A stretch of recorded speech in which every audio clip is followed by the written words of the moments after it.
पार्वती मैया जब व्रत करने बैठती थी तो शंकर उनके सामने आ जाते थे, सती मैया जब व्रत करने बैठती थी तो शंकर जी उनके सम्मुख में आ जाते थे, माँ गोरा जब व्रत करने बैठती थी तो महादेव उनके सामने आ जाते थे, उमा जब व्रत करने बैठती थी तो भगवान महेश उनके सामने आ जाते थे।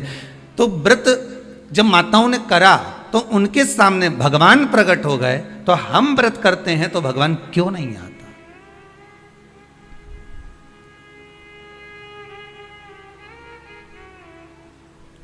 आप आए नहीं और सुबह हो गई, मेरी पूजा की थाली धरी की धरी रह गई। आखिर कारण क्या है? क्या कारण हो सकता है? हम परमात्मा को इतना रिझा रहे हैं, हम परमात्मा को इतना मना रहे हैं, हम परमात्मा से इतनी विनती कर रहे हैं, निवेदन कर रहे हैं, उसके बाद भी अगर भगवान हमको ना मिले, उसके बाद भी भगवान हमारा ना सुने, तो फिर दुख तो होता है ना कि भगवान आखिर क्यों नहीं सुन रहा। कुछ कुछ माताएं कर रही थी, गुरु जी हमने ये करा, उसके बाद भी भगवान ने हमारा ना सुना। हो सकता है कि कुछ गलतियां हमारे भीतर की भी हो। हम इस शरीर से तो परमात्मा को रिझा रहे हैं, हम इस शरीर से तो भगवान को मनाने का प्रयास कर रहे हैं, हम शरीर के द्वारा तो मंदिर तक पहुंच जा रहे हैं, हम शरीर के द्वारा तो हम मंदिर में जाकर जल भी चढ़ा रहे हैं, अभिषेक भी कर रहे हैं, पूजन भी कर रहे हैं, अर्चना भी कर रहे हैं, पर साथ में मन नहीं जा रहा हो तो, साथ में मन नहीं पहुंच रहा हो तो। कथा भी कितने सुंदर दिन प्रारंभ हुई है महाराज, श्रावण की पूर्णिमा, और कथा जो प्रारंभ हुई है वो भी व्रत। और बहुत समझने वाली बात है कि आज के दिन कई बहनें ऐसी होती हैं जो भाई के यहाँ नहीं जा पाती, कई भाई ऐसे होते हैं जो बहनों के यहाँ नहीं जा पाते।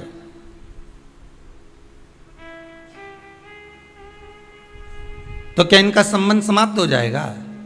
अरे बोलो तो जम के नहीं। जितने लोग आस्था के सामने कथा सुन रहे हैं, बोलो जरा कि अगर बहन भाई के यहाँ नहीं जाएगी और भाई बहन के यहाँ नहीं जाएगा और उनका आपस में तिलक नहीं हुआ, रक्षा सूत्र नहीं बंधा उनका, तो क्या संबंध समाप्त हो जाएगा? नहीं।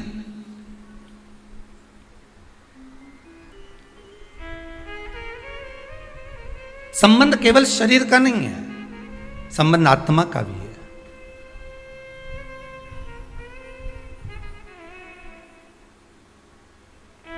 एक व्यक्ति अपने नगर में निवास करता था, रहता था, और बड़ा सुंदर भाव से वह निवास करता था। अब एक समझने वाली बात है, देखिए, शरीर का पाप कर्म और मन का पाप कर्म दोनों को देखिएगा। वो अपने गांव में, नगर में निवास करता,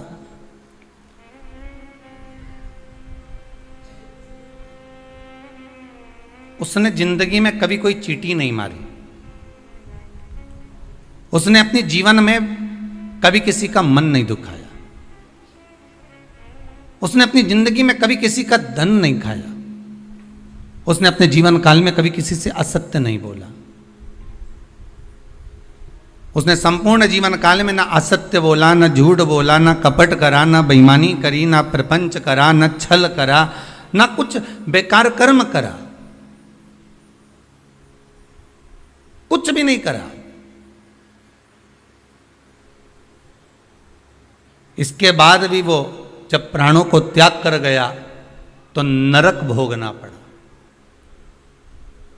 दृष्टांत सागर का यह बड़ा सुंदर चरित्र है महाराज।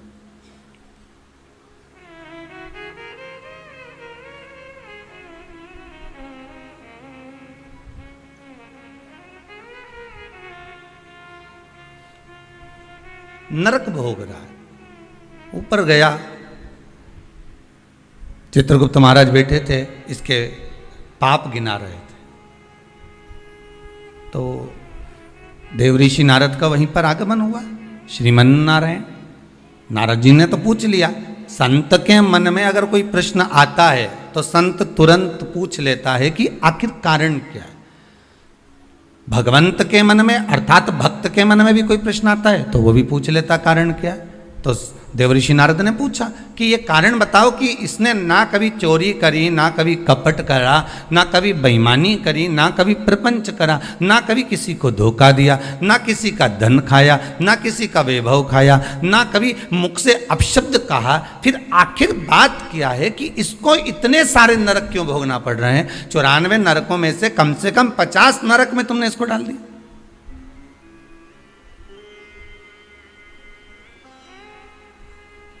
ये नरक में भेजने का कारण क्या है? भाई व्यक्ति गरुड़ पुराण के हिसाब से नरक कब भोगता है कि आपने अगर किसी के यहाँ चोरी कर लिया, आपने अगर किसी के यहाँ कपट कर लिया, किसी को मार दिया, किसी को अपशब्द कह दिया, ताने दे दिए, गालियां दे दी, और कहीं चोरी आदि कर्म कर लिया, कोई लूटपाट कर ली, किसी का धन खा गए, किसी का वैभव खा गए, किसी की सत्ता खा गए, किसी के रूप में किसी को दुख दिया, तकलीफ दी, तो आपको नरक भोगना पड़ेगा। ये गरुड़ पुराण कहती है।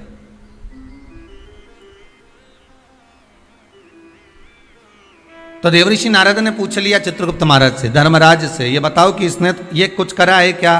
तो क्या कुछ भी नहीं करा। इसने अपनी स्त्री को हाथ उठाया क्या? नहीं। इसने अपने बच्चों से कुछ कहा क्या? नहीं। बच्चों ने इसको कुछ कहा क्या? नहीं। इसने अपने माता पिता की सेवा नहीं करी क्या? करी। सब कुछ करा इसने। फिर नरक किस लिए दिया गया? नरक का कारण क्या है? क्यों नरक भेजा जा रहा है? व्रत शिव महापुराण का सबसे पहला सूत्र आज आप अच्छे से समझ लेना तो आपको पूरी व्रत की महत्वता समझ में आ जाएगी कि हम व्रत करते हैं और भगवान सुनता क्यों नहीं है। बस इस सूत्र को पकड़ लीजिए। दृष्टांत सागर का ये चरित्र अगर आपके जीवन में बैठ गया तो बाकी की शिव पुराण पूरी आपको समझ में आ जाएगी कि व्रत की मूलता क्या है।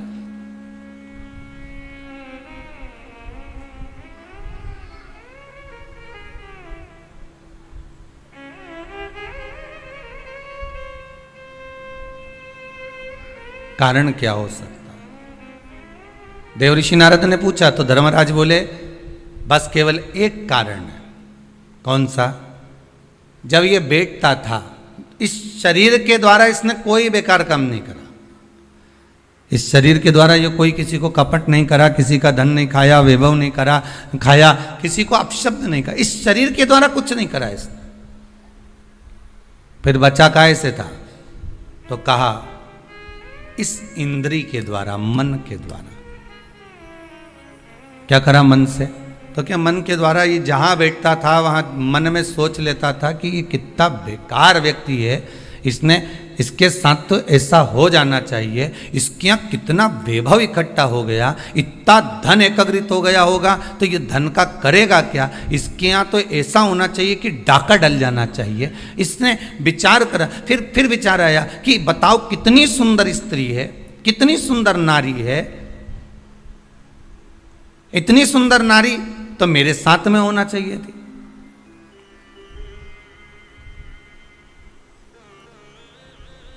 इसकी कितनी प्रॉपर्टी है, कितना वैभव है इसके पास में, कितना धन है इसके पास में। कुछ ऐसा हो जाए कि इसका धन संपूर्ण मेरा हो जाए, इसका पूरा वैभव इतना जितना इसका धन है ये सारा के सारा मेरा हो जाए। अब बोलो शरीर से कुछ कर रहा है क्या वो?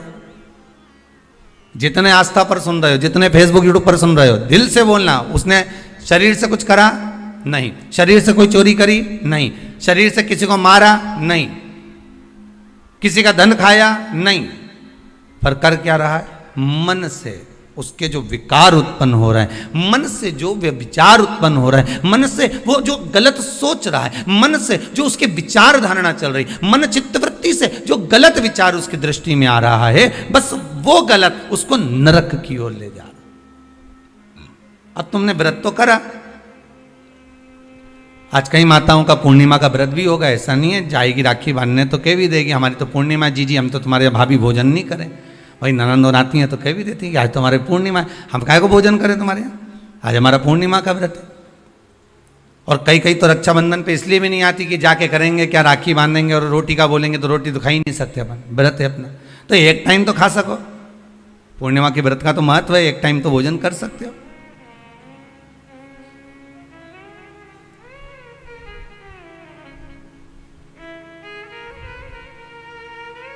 अब तुमने व्रत तो करा, खूब जोरदार व्रत करा, सुबह से लेकर शाम तक कुछ नहीं खाया, कुछ भी नहीं खाया, पर ये मन बार बार अगर दौड़ कर कहीं चले गया, डब्बे में सब लोग भोजन कर रहे थे और सभी लोग प्रसाद को पा रहे थे, सभी लोगों के मन में भाव आया कि कितना सुंदर भोजन बना है, आज तो बाफला एक नंबर का बना है, आज बाटी तो बहुत जोरदार बनी। अब तुमने बनाई तो जीजी के लिए ही थी, ननन के लिए थी, घर में बेटी के लिए थी, और आज तो मेहमान आया ना, भांजा ने भांजी ने सबके लिए बनाया, और मालूम पड़े ननन आके कह दे कि नहीं हमारा तो आज श्रावण की पूर्णिमा का व्रत है, आज हम कुछ खाएंगे ही नहीं। अब तुमने बाटी तो बना दी, बाफला तो बना दिया, पूरन पोली तो बना दी, तुमने आज आलू बड़ा तो बना दिया, सब्जी पकौड़ा मंगोड़ा सब बना दिया तुमने, पर बेचारी वो बहन भले राखी बांध रही है, भले वो माँ आई हुई है, उसका व्रत भी है, पर उसकी जो मन है ना थोड़ा सा वो बाफले में तो जरूर जाए, वो बाटी में तो अटकेगा थोड़ा ना। अब आई और माँ भी कह रही है, बार बार मम्मी कह रही है, बार बार माता जी कह रही है, अरे बेटा ले ले एक व्रत छोड़ दे, ले ले थोड़ा, या तू एक टाइम खा लेती यहीं। तो मन में भी सोच के बैठी, हाँ विचार तो है कि एक टाइम खाना तो है, तो घर जाके खाऊं कि यहीं खाऊं, अरे यहीं खा लूंगी मना नहीं है, पर बाफला पूरा ठंडा हो जाएगा ना शाम तक तो। अब चित्तवृत्ति में अब वो बाफला ने बाटी ने मंगोड़ा ने आलू बड़ा ने सब अटका हुआ है, वो हृदय चित्त में राखी जरूर बांध रही है, पेड़ा भी खिला रही है, सब कुछ आरती भी उतार रही है, सब कुछ करे, पर चित्त वृत्ति तो वहीं अटकी है ना उसकी।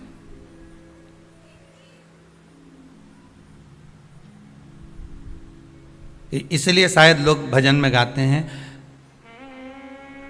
इसलिए कहते होंगे कि श्री बांके बिहारी लाल गोपाल मन रखियो तेरे चरणन में, मन रखियो चरणन में, तन रखियो श्री वृंदावन। बस अर्थात शास्त्र कहता है कि इस मन को, इस चित्त को, इस वृत्ति को ले जाओ भगवान के चरणों की ओर, इस मन को ले जाओ भगवान की ओर।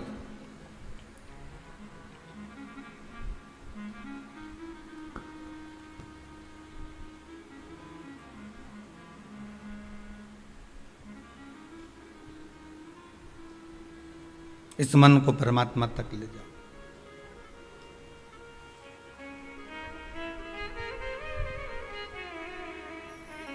वो कहे मन तू चल रे काशी धाम, रटेंगे काशी काशी नाम। मन तू चल रे काशी धाम, रटेंगे काशी काशी धाम।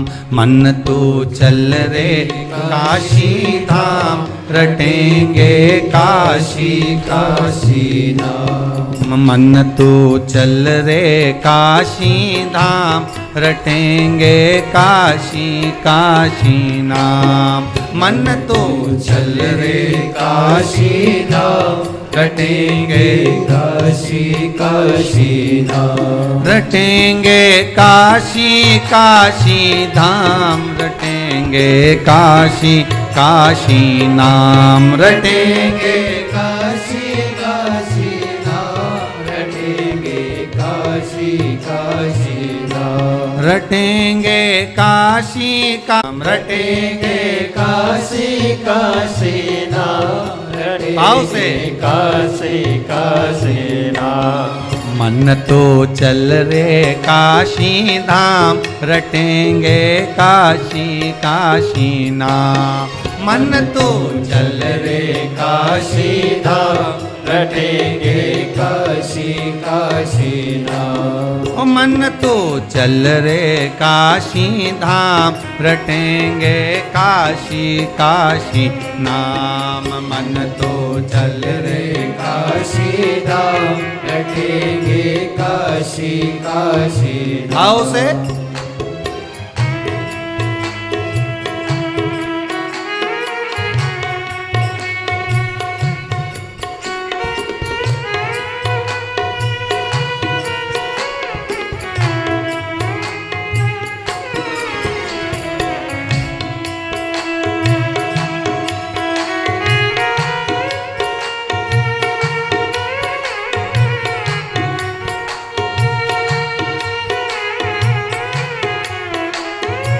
बड़े आनंद।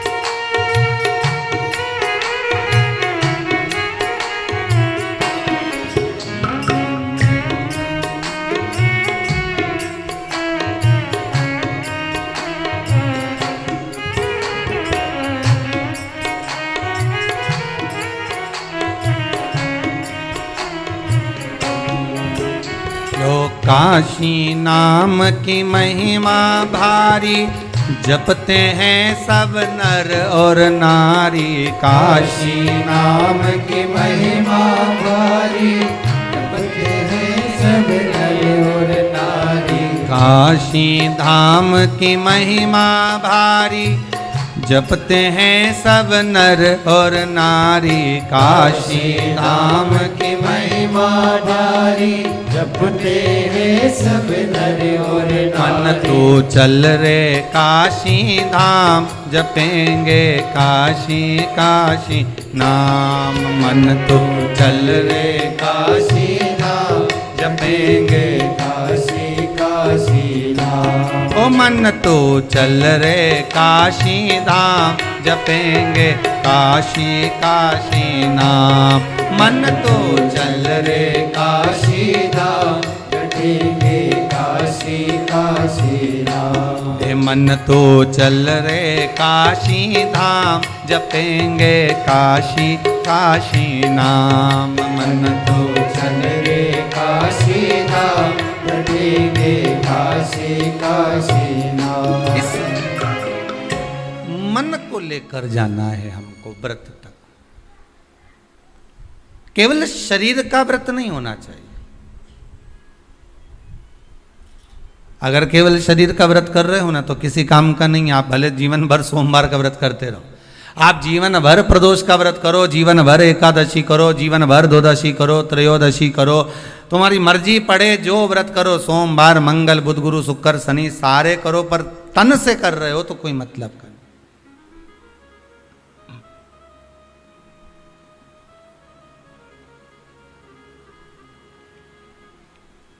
कई लोग ऐसे भारी भारी व्रत करते हैं, शरीर को कष्ट देते हैं। किसको कष्ट दे रहा है? शरीर को। पर हमारा शिव महापुराण तो कहता है कि शरीर को कष्ट देकर आत्मा सुखी रह सकती है क्या? अरे बोलिए तो जम के नहीं। बेटा बेटी बहू पोता पोती जमाई, ये जितने भी हैं ना, अगर कोई बीमार पड़ जाए, किसी को कष्ट हो जाए, किसी को कोई बीमारी लग जाए, कोई तकलीफ हो जाए, तो घर की माँ सुखी रह सकती है क्या? नहीं। माता को तो दुख हो जाएगा, मेरा बेटा मेरी बहू मेरी बेटी मेरा जमाई मेरा पोती पोता मेरा नाती पंती मेरा भांजा, ये माँ दुखी हो जाएगी। ये मन आत्मा, ये मन जो है ना, ये माँ ही है। शरीर अगर कष्ट में आ गया तो इस मन में कुछ होगा?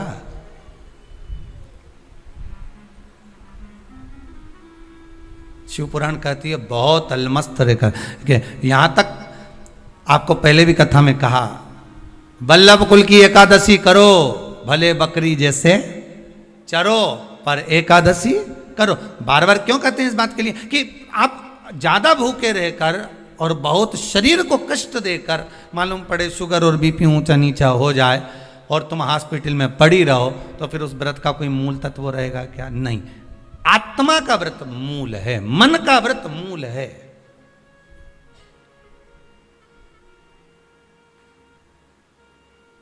कोई तुमसे के ऐसा व्रत है जिस व्रत में तुम्हें सोने का हंडा मिलेगा, सोने का मटका मिलेगा, पर एक बात याद रखना, 5 दिन तक कुछ ना तो खाना है, ना पानी पीना है, ना कुछ, ध्यान बस एक जगह पर पड़।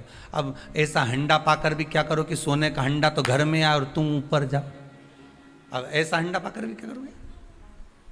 अब मालूम पड़े सोने का अंडा तो आ गया घर के अंदर और तुम चल दिए ऊपर। अब क्या ऊपर से आओगे नीचे खर्च करने के लिए सोने का अंडा का माल? नहीं चाहिए। प्रथम सुख निरोगी काया, द्वितीय सुख घर में माया। ये दूसरे नंबर पर आती है माया। दूसरे नंबर पर आता है धन, संपदा, सत्ता, वैभव। ये दूसरे नंबर पर है। अभी बीच में जब ये कोरोना महामारी का कहर चल रहा था, अब तो थोड़ा बाबा की कृपा है विश्वनाथ की कि आप धीरे धीरे धीरे धीरे कोरोना महामारी धीरे धीरे जा रही। ये शंकर की कृपा मान लो।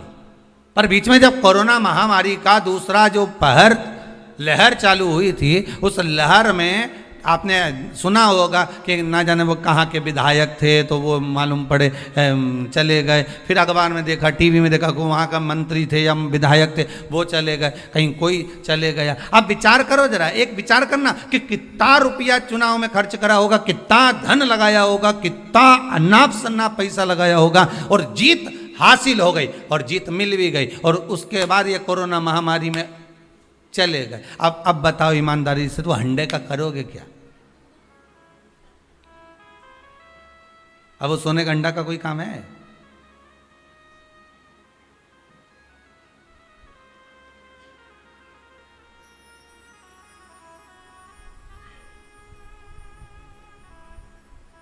वो एक गीत है ना, वो पहले शादी में चलता था कि सारी की सारी तैयारी रह जाती, मानो उनका एहसान कि यमराज को ना कह दी। नहीं तो मालूम पड़े सब जोड़ के रखा, धन वैभव संपदा सत्ता सब आ गई तुम्हारे पास में, और मालूम पड़े इतने में वो हाँ करके भेज दे यमराज को, जा उठा ला और सब धरा की धरा रह जा। क्या करो उसका? फिर वो वैभव, वो धन, वो दौलत, वो संपदा, वो सत्ता का क्या करोगे?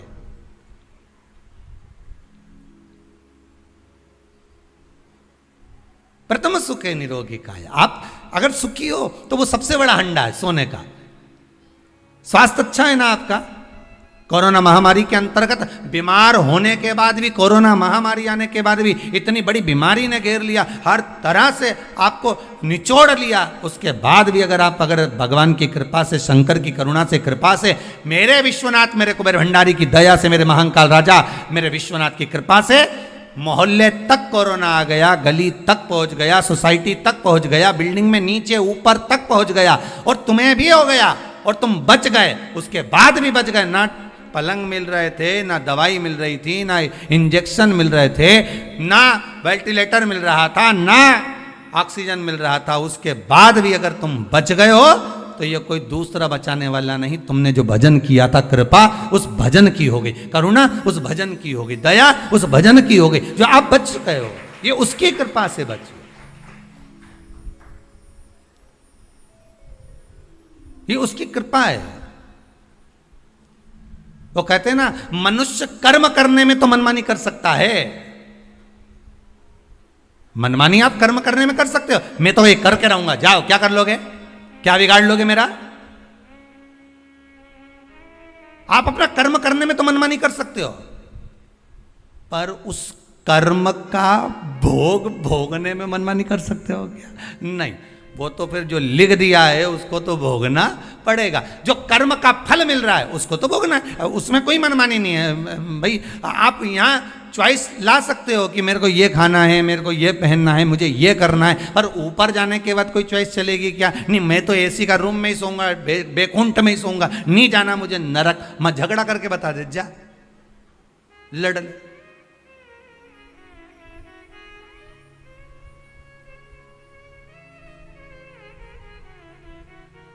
नहीं, मेरे लिए तो तुम रसगुल्ला ही लाओ, मैं तो नहीं। अब अभी तो आज बहन राखी बांधने आई होगी तो भाइयों भी कह दे, डब्बा लाई क्या मिठाई का, कौन सी लाई, बंगाली लाई कि कौन सी लाई, बता जरा है कि मावा की लाई, कौन की दुकान से लाई, बता उसका नाम भी बता। डब्बा पे पड़ रहा है, हाँ लिखी है, देख ली उसने। और अब फिर ये भी देख रहा है कि सोन पपड़ी लाई कि मावा की लाई। वो भी देखा, क्योंकि भाइयों ने भी बड़ा चतुर रहे, डब्बा देख के ही लिफाफा बनाए। सोन पपड़ी का अगर डब्बा लाई है तो 100 या 200 का, और अगर मावा की लाई है तो फिर 500 का, और अगर बंगाली लेके आई है तो 1000 का लिफाफा यूज दे दे। मतलब लिफाफा भी डब्बे से चले।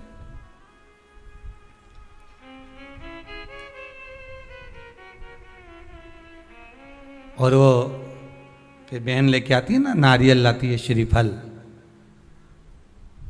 श्रीफल गोला नहीं, नारियल का सूखा गोला नहीं, क्या लाती है? श्रीफल। गोला तो आजकल फैशन का हो गया, नारियल का गोला तो फैशन है, क्योंकि नारियल लेके जाएंगे, नारियल 10 रुपए का है, भाई को लगना चाहिए कि कोई वीआईपी चीज लाई, इसलिए नारियल का गोला लिया।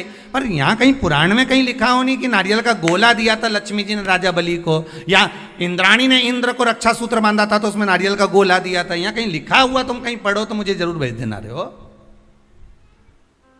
उसमें श्रीफल, जिसमें जल हो, पानी हो, और पानी वाला फल जब हाथ में देकर रक्षा सूत्र बांधती है बहन, तो भाई का भी घर भरा रहता है और बहन का भी घर भरा रहता है।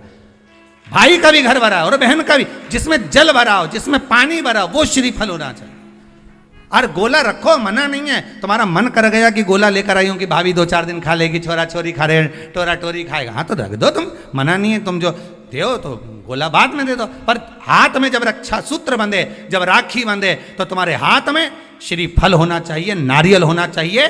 क्यों? पहले की कथा में आप स्मरण करेंगे, जो हमने मुंबई में स्कंद पुराण वाची थी, उसमें वर्णन किया था, श्रीफल कार्तिकेय बाबा का प्रतीक है, श्रीफल संत का प्रतीक है,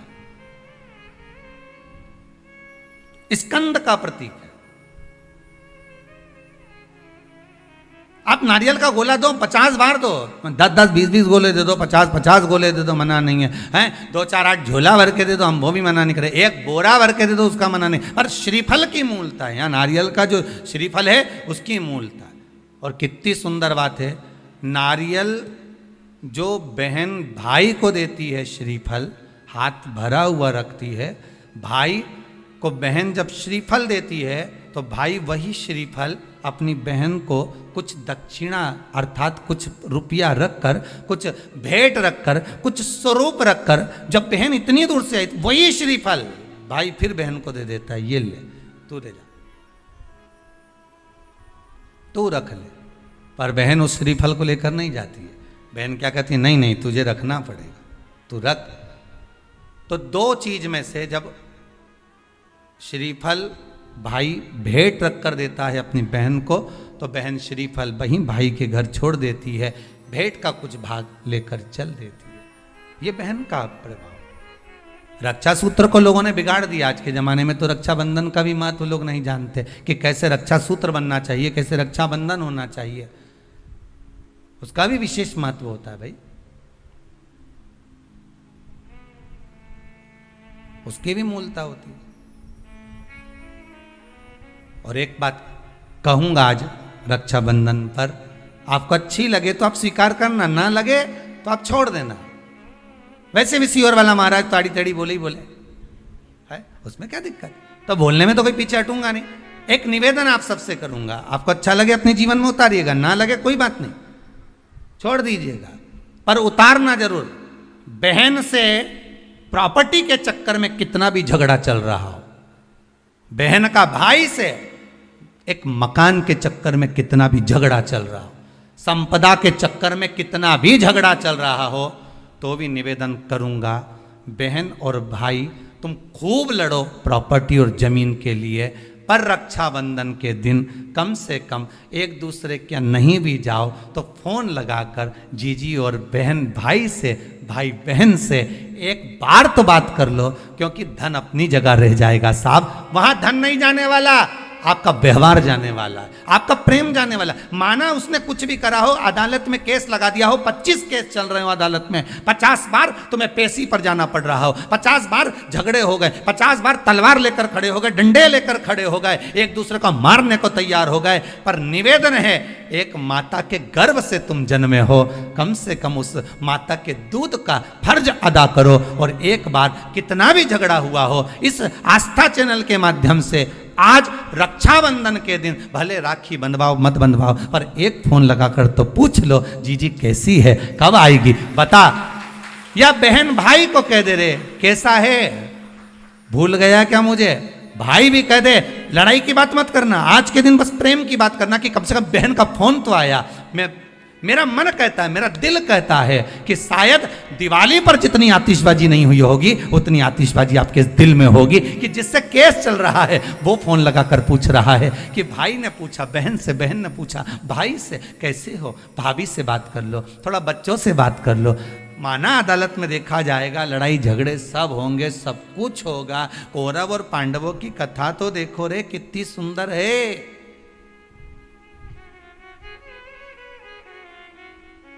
कितनी सुंदर है।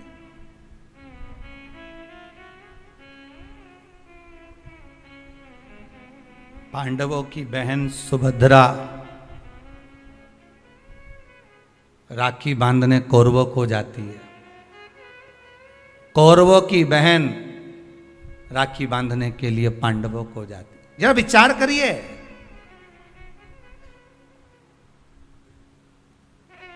क्या युद्ध के मैदान में लड़े नहीं, क्या युद्ध के मैदान में मरे नहीं, युद्ध अपनी जगह पर है, लड़ाई अपनी जगह पर है, पर एक त्योहार की त्योहार कम से कम आज बूढ़ी सी बूढ़ी भी माँ होती है ना, तो रक्षाबंधन पर तो उसको भी मायके की याद आती है। सब क्यों नहीं जाती वो, क्योंकि ये घर कौन देखे, बहुवन सब चली गई तो उसको तो देखना है ना। बूढ़ी से बूढ़ी भी माँ हो ना, तो उसको भी याद आती है मायके की। वो बहू से कह देती है ले लिफाफे में थोड़ी सी 2 राखी रख दे और हमारा दोनों भाइयों के लिए कोरियर कर दे। 5 दिन 8 दिन पहले से कह रही है भेज दी क्या बेटा, भेज दी क्या बेटा, हाँ मम्मी भेज दी है। वो पहुँच जाए, उसमें एक पत्र लिख के डाल दे कि बंधवा लेना, हो थारी बुआ ने भेजी है, बंधवा लेना, तेरी बहन ने भेजी है।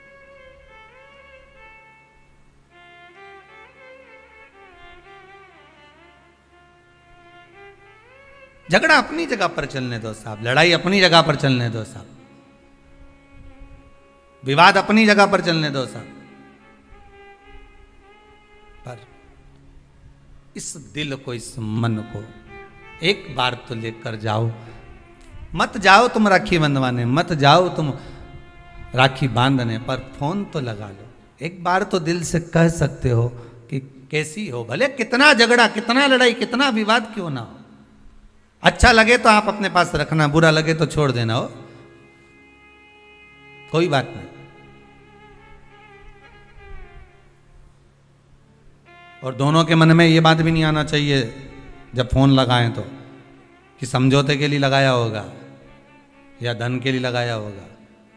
ये भी मन में भाव मत लेकर आना, वो तो इसलिए लगाया है कि सियोर वाला महाराज बोला है। और तो शंकर जी आज्ञा कर रहे हैं, शंकर शिव पुराण से व्रत शिव महापुराण की कथा आज श्रावण के इस पूर्णिमा के दिन रक्षाबंधन पर जो प्रारंभ हुई है, हो सकता है ना जाने कितने भाई बहन इस कथा के माध्यम से वापिस जुड़ जाएं, उसकी प्रसन्नता रहेगी साहब। आप कर लो एक बार,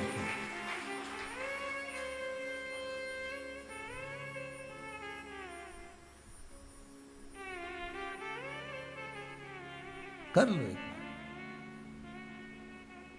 और टालना मत ही, तुम तो अभी कथा चलते चलते भी कर लो रे, कई दिक्कत नहीं, कथा अपनी चलती रहेगी। तुम तो एक बार फोन लगा के बोल दो जीजी कैसी है बस, और जीजी बोल दे भाई कैसा, जिसके यहाँ झगड़ा हो प्रेम, बस एक बार फोन लगा के बस कथा होती रहेगी। ये तो चलेगी 2 बजे से 5 बजे तक, तुम इसकी चिंता मत करो। तुम तो लगा लो, आज अपन त्योहार ही मना ले आज अच्छा से, तुम तो लगाई।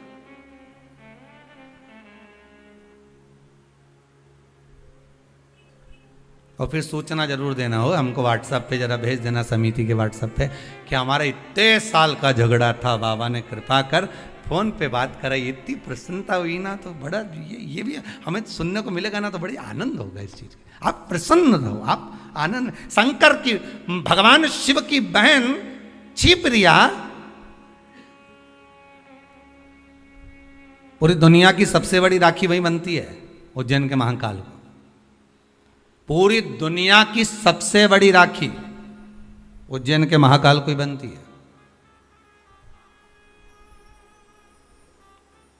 और कैसी थी माता क्षिप्रिया, जरा उठा के चरित्र तो देखो क्षिप्रिया माता का। क्या करती थी, भाभी भोजन बना के रखती है, नंदी को खिला के चली जाती। पार्वती जी भोजन बनाती और ननंद आती और बना हुआ भोजन उठाए सारा, जैसे ही भाभी गई बाहर बर्तन मांजने, और क्षिप्रिया ने उठाया भोजन नंदी को खिला दिया, ले नंदी जल्दी से। और नंदी नहीं दिखे तो भृंगी तू खा ले, श्रृंगी तू खा ले। अच्छा, चतुर भी इतने थे ये नंदी भृंगी श्रृंगी कि खाने के बाद डब्बा कम मांझ के रख देते तो पता ही नहीं चलता था भोजन करके।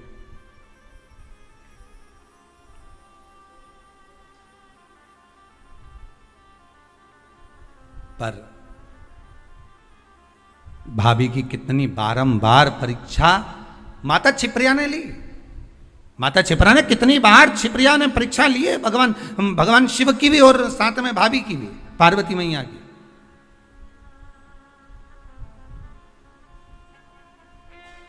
कितनी परीक्षा।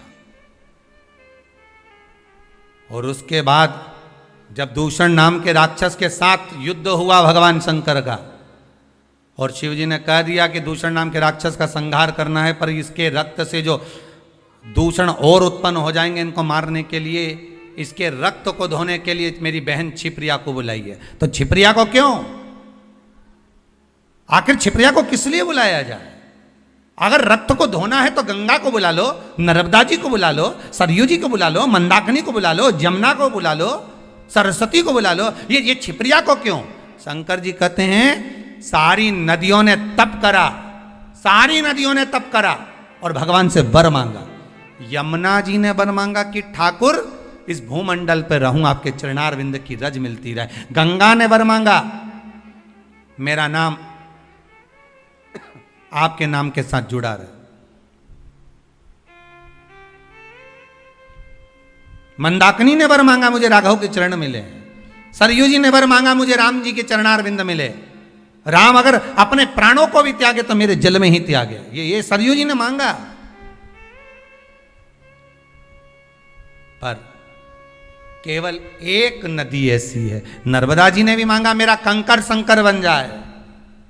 केवल एक नदी ऐसी है जिस नदी ने 33 कोटि देवताओं से कुछ नहीं मांगा, और वो नदी नहीं शंकर जी की बहन। शंकर जी क्या मांगते तुमसे?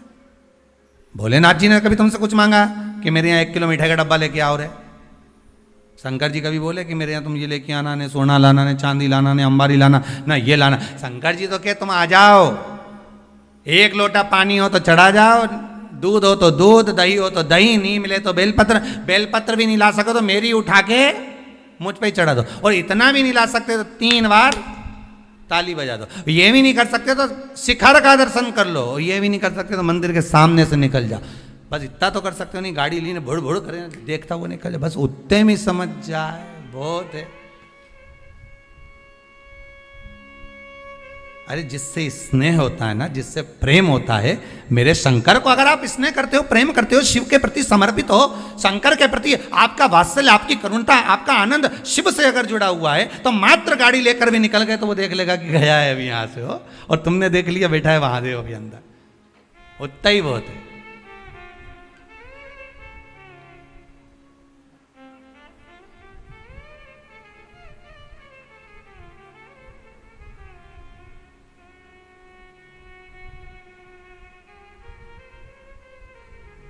बहुत उत्तम,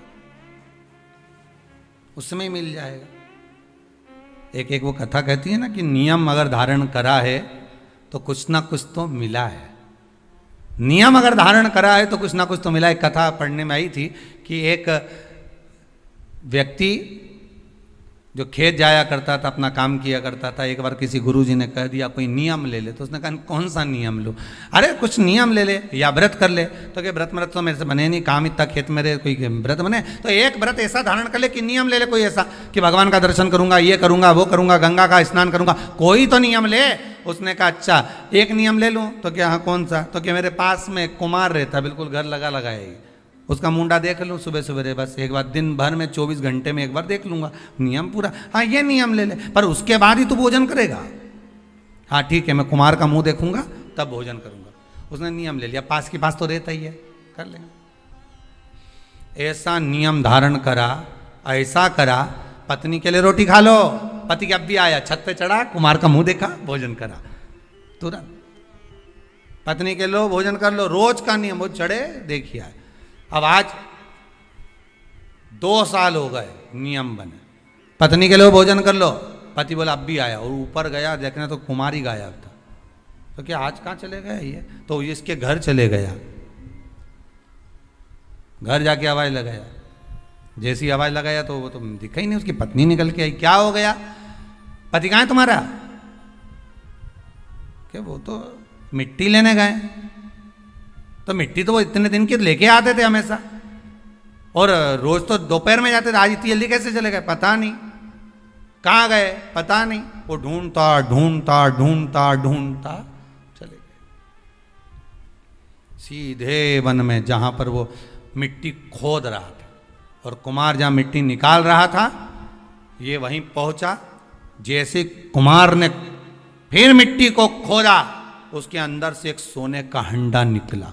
हंडा जैसे ही निकला, कुमार खुश हो गया, ये गया, और जाते से ही इसने इसका मुंह देखा कुम्हार का। देखते से इसको तो इतनी भूख लग रही थी, ने जम के चिल्लाया देख लिया, और जो बोला देख लिया, और भागते भागते गया। कुमार ने सोचा हंडा देख लिया, अब कुमार वो हंडे को छुपा के कपड़े में इसके हाथ दौड़ दौड़ कर जाए, अरे रुक तो जा, अरे रुक तो जा, मैं दे रहा हूं, रुक तो जा। के देख लिया और के दे रहा हूं, रुक तो जा करते करते कुमार के यहाँ से दौड़ता कुमार इसके पीछे, और ये अपने घर में गया, पत्नी से कहा जल्दी रोटी दे, और ये जीमने के लिए बैठा। कुमार आया, भाई देख आधा तू रख ले, आधा मैं रख लूं, पर किसी से मत कहना। इसने कहा क्या आधा आधा करना, ये मेरे को जो सोने का अंडा मिला ना, तूने तो क्या देख लिया, आधा सोना इसको मिल गया, आधा उसको मिल गया। वो व्यक्ति खेत पर जो काम करने वाला था, वो गुरुजी के पास गया, गुरुदेव आपने कहा था एक नियम बना लो, अगर वो नियम भी अगर तुमने बना लिया तो भगवान कहीं से भी दे देता है, देता जरूर है, पर नियम तो बनाओ, कोई एक नियम तो धारण करो। एक नियम बनाओगे ना तो भगवान दे देगा, पक्का है, पर बनाओ तो।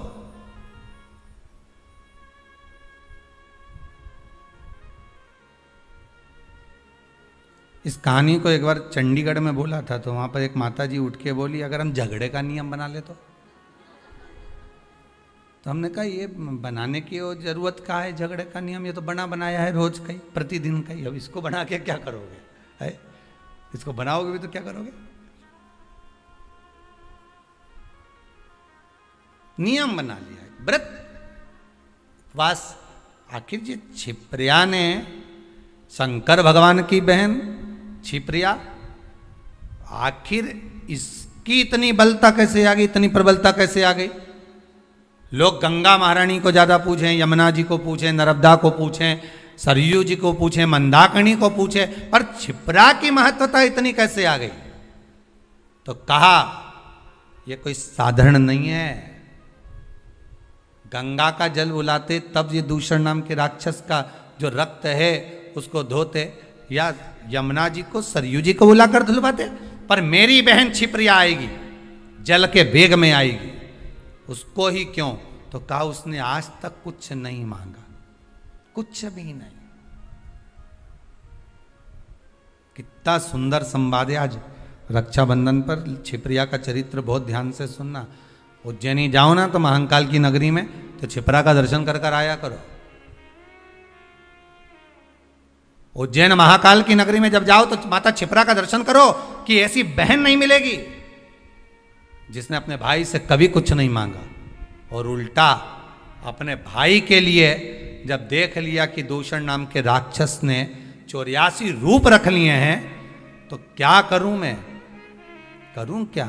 शंकर भगवान के सामने खड़ी हुई छिप्रिया कहती है मुझे आने में देरी हो गई भैया, तो चिंता मत कर, मैं तुझे 84 टुकड़े में काट देती हूं। अपना जल का रूप रखा, 84 टुकड़े में माता छिप्रिया ने अपने भाई भगवान शिव को बांट दिया। शंकर जी 84 महादेव हो गए। पूरी दुनिया में केवल एक उज्जैनी ऐसी है जहां पर 84 महादेव हैं। पूरी दुनिया में केवल एक भूमि उज्जैनी नगरी, महाकाल की नगरी ऐसी है जहां पर 84 महादेव विराजमान है, और वो भी माता छिप्रा की देन।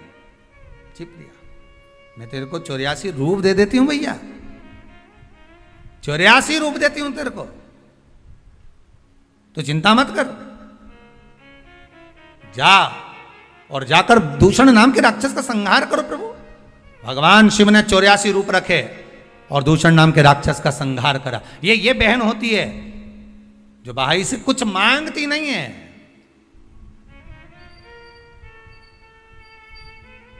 कुछ नहीं चाहिए। बहन तो कहती है मुझे क्या चाहिए, तुम दे भी दोगे साड़ी तो क्या करूंगे, मेरे पास तो पहले से बहुत सारी पड़ी है, क्या करना भैया। भाभी रहने दो, बस व्यवहार अच्छा रखो, प्रेम अच्छा रखो, वाणी अच्छी रखो, मीठा बोलो, अच्छे से बोलो, बस इतना चाहिए और कुछ भी नहीं चाहिए मुझे, और कुछ नहीं चाहिए।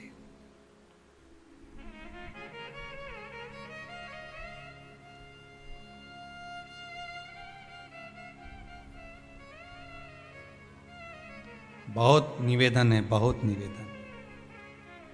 रक्षाबंधन के आज के इस भाव को पहचानिएगा जरूर। लेन देन से कुछ नहीं होता, लेना और देना तो अपनी जगह पर होता है, लेन देन से कोई मतलब नहीं, मतलब है केवल प्रेम से, केवल इसमें।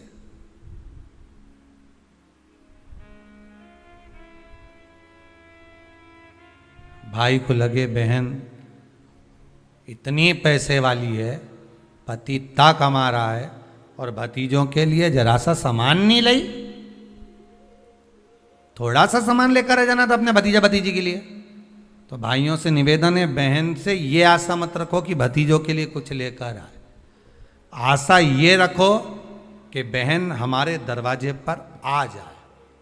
पहले भी कहा, फिर कहते हैं, गाय बेटी, बहन बेटियां, गौ माता और संत ब्राह्मण, संत ब्राह्मण।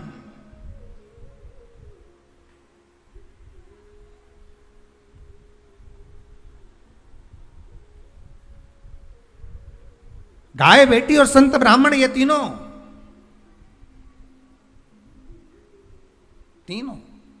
ये तीनों का बड़ा बड़ा महत्व, और ये तीनों राखी से जुड़े हुए हैं, तीनों रक्षाबंधन से जुड़े हुए महाराज जी।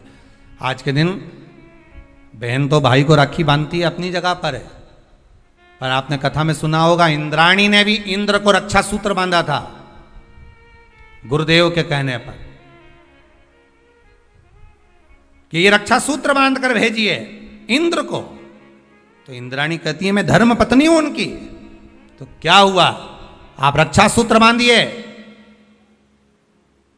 अगर धर्म पत्नी रक्षा सूत्र नहीं बांध सकती तो यहां शास्त्र कहता है इंद्राणी ने इंद्र को युद्ध में विजय होने के लिए दिया था, रक्षा सूत्र बांधा था, स्वयं गुरु खड़े हुए। शास्त्र कहता है आज के दिन अगर बहन बेटी आए ना आए, या रक्षा सूत्र आपके हाथ में बंधा हो ना बंधा हो, या आपकी दुकान में, व्यापार में, गल्लक में, कांटे में, तोल कांटे में, आदि आदि की जगह पर रक्षा सूत्र ना बंधा हो, तो किसी ब्राह्मण को फोन लगाकर बोलिए, ब्राह्मण को बुलाइए और ब्राह्मण से कहिए कि आकर हमारी दुकान में आप रक्षा सूत्र बांध दीजिए।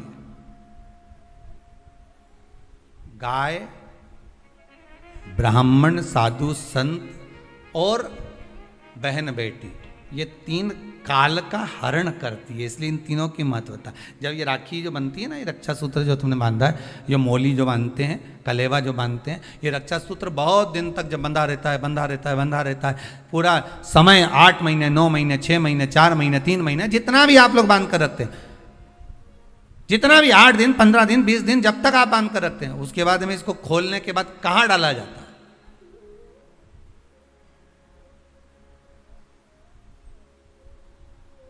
कहाँ दिया जाता है इसको?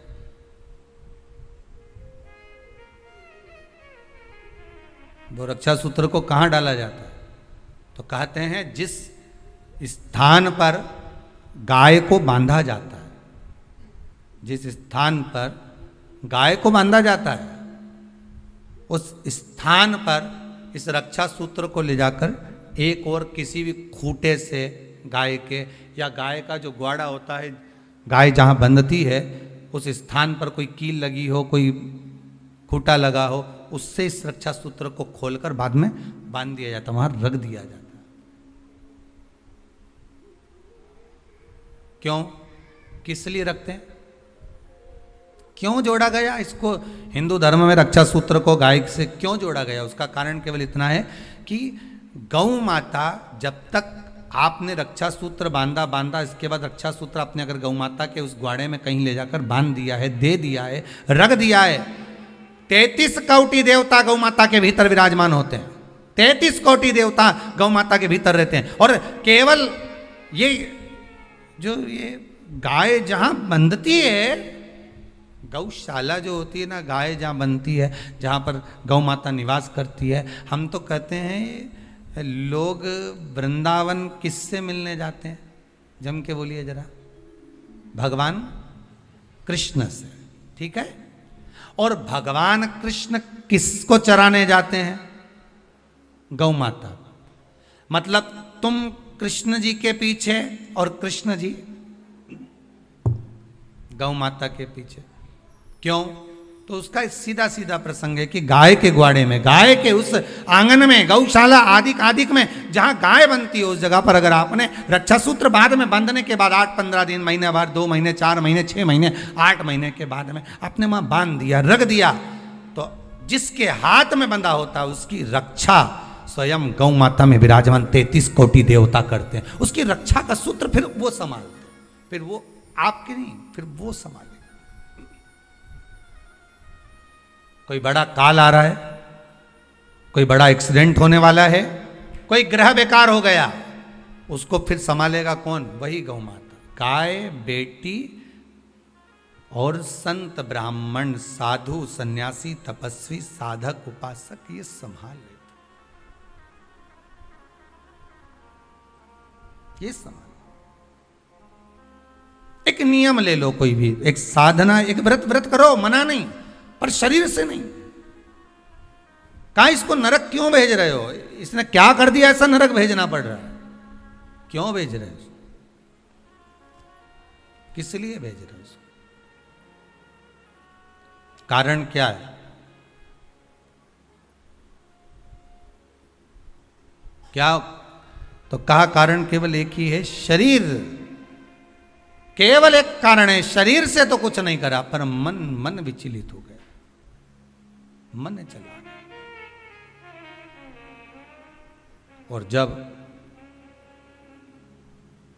मन विचलित हो जाता है, तुम हाथ से, शरीर से भले कुछ करो ना करो, यहां तक शिव पुराण की कथा कहती है कि मंदिर में जाकर आप लोटा भर के पानी भी नहीं चढ़ाओ और मन से कह दो कि आज मैं भगवान शंकर को हृदय से, मन से, भाव से, आज मैं शिव को गंगा का जल चढ़ा रहा हूं, आज मैं शंकर भगवान को छिपरा का जल समर्पित कर रहा हूं, आज मैं नर्मदा जी का जल चढ़ा रहा हूं, आज मैं सरयू जी का जल चढ़ा रहा हूं, मन से कह दिया आपने, भगवान ने उसको स्वीकार कर लिया और आपको पुण्य भी मिल गया।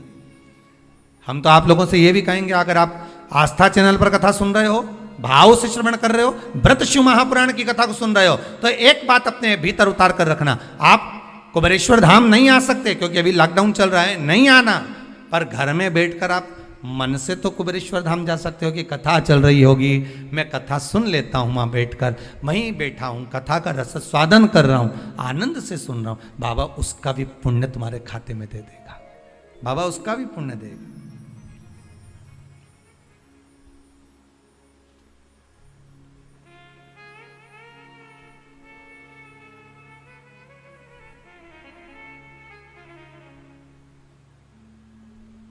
बस हृदय से जपो। जो शिव नाम होठों पे अरे चढ़ गया रे, तो समझो ये जीवन संवर गया रे, तो समझो ये जीवन संवर गया रे। हे शिव नाम होठों पे चढ़ गया रे, शिव नाम होठों पे चढ़ गया रे, तो समझो ये जीवन संवर गया रे, तो समझो ये जीवन संवर गया रे, तो समझो ये जीवन संवर गया रे।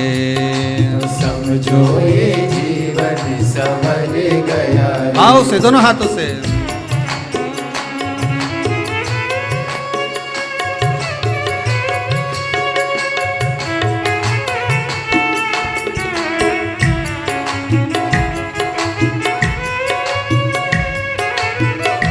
हर भोले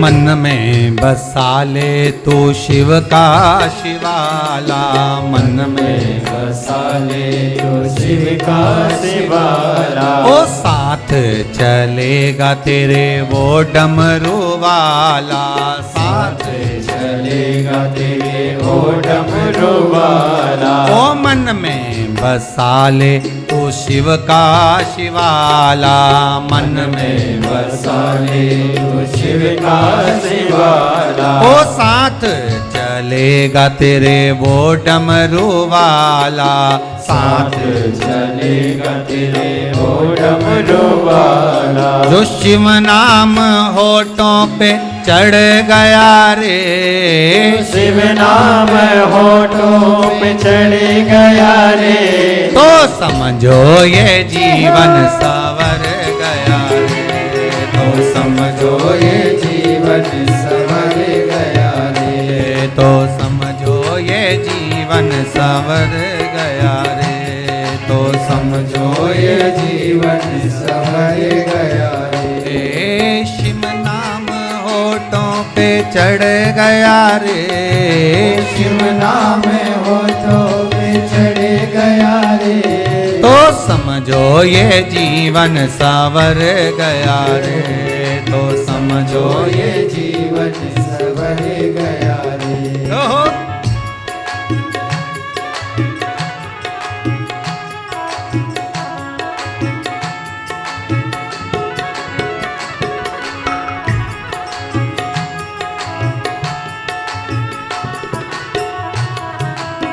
हर भोले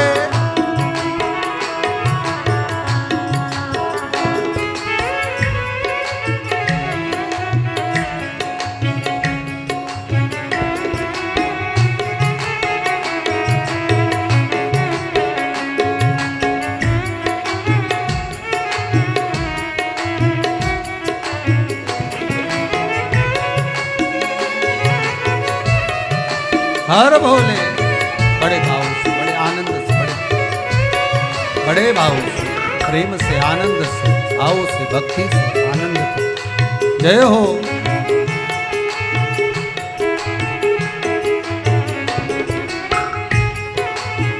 बड़े भाव से।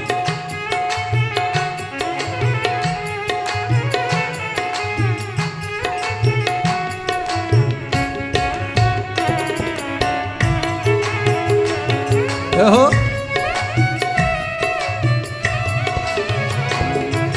बम बम भोले जी का नाम बड़ा प्यारा, बम बम भोले जी का नाम बड़ा प्यारा। ओ बम बम भोले जी का नाम बड़ा प्यारा, बम बम भोले जी का नाम बड़ा प्यारा। ओ नाम ने लाखों को पार उतारा, नाम ने लाखों को पार उतारा। ओ नाम ने लाखों को पार उतारा, नाम ने लाखों को पार उतारा। शिव जी का हाथ सिर पे धर गया रे, शिव जी का हाथ सिर पे धर गया रे।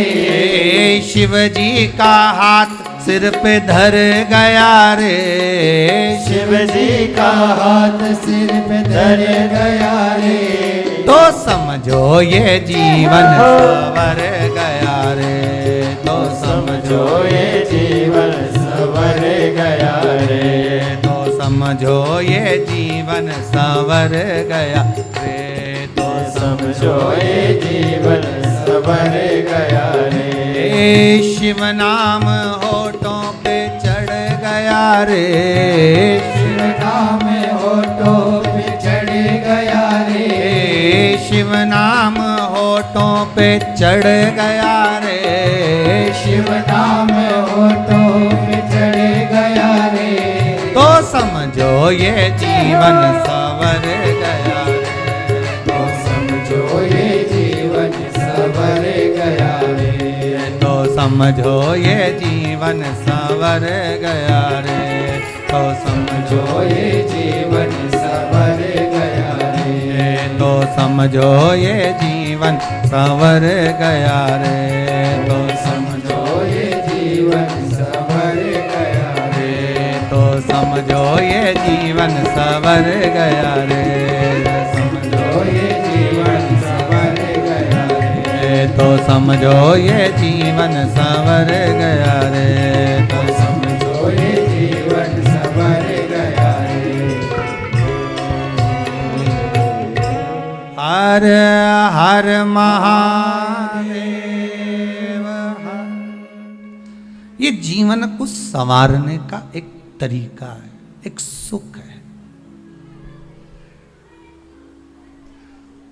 शरीर नहीं ले जाना है। उपवास में, व्रत में हमें शरीर नहीं ले जाना है। उपवास में, व्रत में हमें क्या ले जाना है? मन। इस मन को ले जाओ तुम, तब साधना।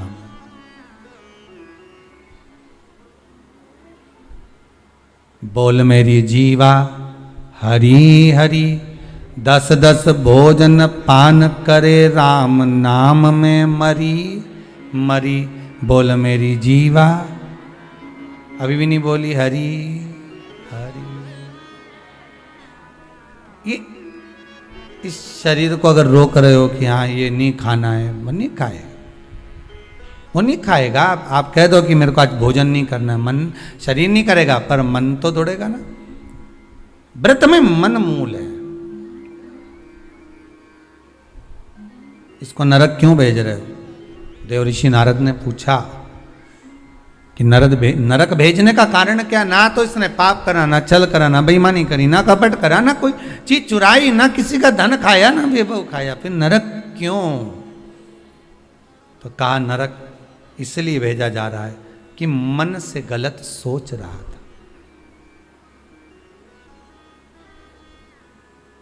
बहुत सुंदर बात है भाई, आपसे भी कहेंगे। अच्छा लगे ठीक है, वो आपकी मर्जी, पर मन से भी पाप मत करो।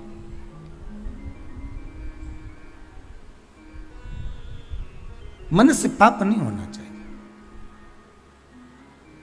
ये मन का जो पाप है ना, मन से किया गया जो पाप है ना, ये शरीर के द्वारा किए गए पाप से ज्यादा भोगना पड़ता है। तुमने मन में सोच लिया, हुए व्यक्ति को देखा किसी को और कह दिया, बताओ कैसा है, मन में सोचा, बोला नहीं किसी को। फिर वही वाली बात आ गई, अगर हृदय में प्रेम होगा तो प्रेम दोगे, ठीक है। ये ताली एक हाथ से बजती है का, दो ही हाथ से बजती है ना। आप किसी को प्रेम दोगे तो सामने वाला आपको प्रेम देगा। आप स्नेह दोगे, स्नेह मिलेगा। आप अपने भीतर कपट रखोगे, छल रखोगे, बेईमानी रखोगे, प्रपंच रखोगे, तो वो भी वही देगा आपको। आप किसी से कोई बात छुपा रहे हो, आप किसी से कोई बात छुपा रहे हो और सामने वाले से आप चाहते हो कि ये मुझे सब कुछ बता दे, तो वो भी तो छुपाएगा।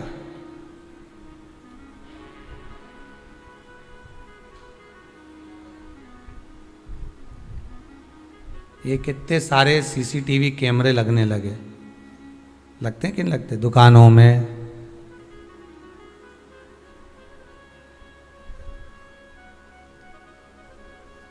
घरों में। जितने लोग आस्था पर कथा सुन रहे हो ना, आपके भी मोहल्ले में लगे होंगे, दुकानों में लगे होंगे, घरों में लगे होंगे, रोड पे लगे होंगे। कितने कैमरे लगे, ये सबसे बाद में लगे हैं, सबसे बाद में। ये कैमरे तक कब पहुंचे हम, आप और हम सीसीटीवी कैमरे तक कब पहुंचे हैं?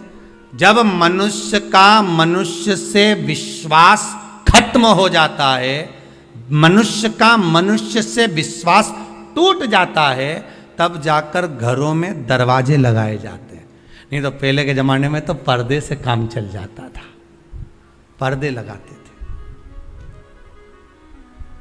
क्या खत्म हुआ? जम के बोलो जरा, विश्वास।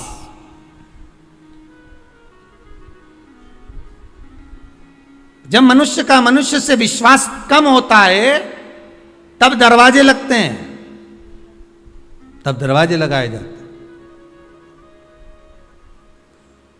और जब उस विश्वास पर घात होने लगती है, जब विश्वास को तोड़ा जाता है, तब ताले लगाए जाते हैं। देखते जाओ क्या क्या बदला है। विश्वास मनुष्य का मनुष्य से कम हुआ तो दरवाजे लगे, और विश्वास पर घात हुआ तो ताले लगे, ठीक है। विश्वास का जब घात हुआ तब ताले लगे, और जब विश्वास पूरा ही मर गया तब सीसीटीवी कैमरे लगे, तब लगाए गए चौकीदारी के लिए, देखने के लिए। जब दिख गया कि ये व्यक्ति ऐसा है, ये ऐसा कर रहा है, ये झूठ बोल रहा है, ये कपट कर रहा है, ये बेईमानी कर रहा है, ये प्रपंच कर रहा है, तब उसके ऊपर कैमरा लगा दिया गया, तब उसके लिए कुछ छोड़ दिया गया, तब उसके लिए कहा गया कि अब इस पे ध्यान रखना जरूरी है, इस पर कैमरा लगाना जरूरी है। क्यों? इसका ध्यान रखो, इस पे कैमरा लगाओ। इसका एक व्यक्ति छोड़ दिया जाता है, ये इसके पीछे घूमता रहे, इसका देखता रहे। क्यों? क्योंकि इसने विश्वास को कुचल दिया है, इसने विश्वास को समाप्त कर दिया है।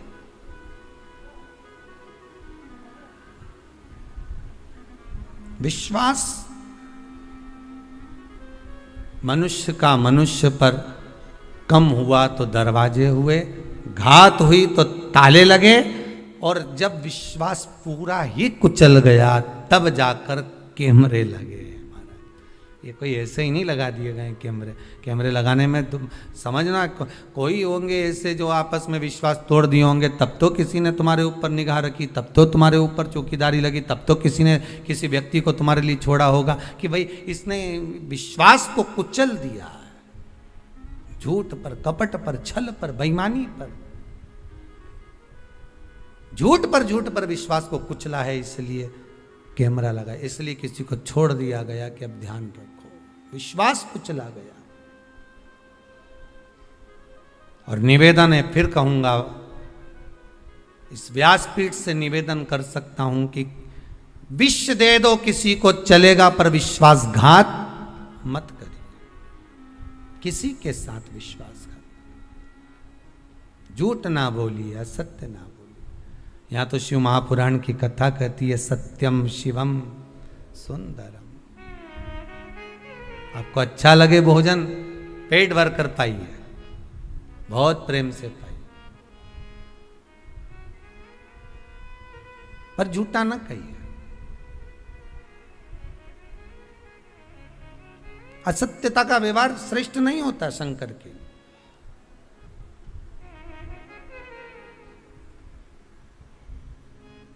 शिव पुराण कह रही है, शंकर की कथा कह रही है।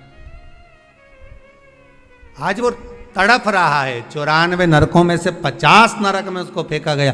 नारद जी बोले इसने कोई बेकार कर्म, मन बेकार हो गया था इसका।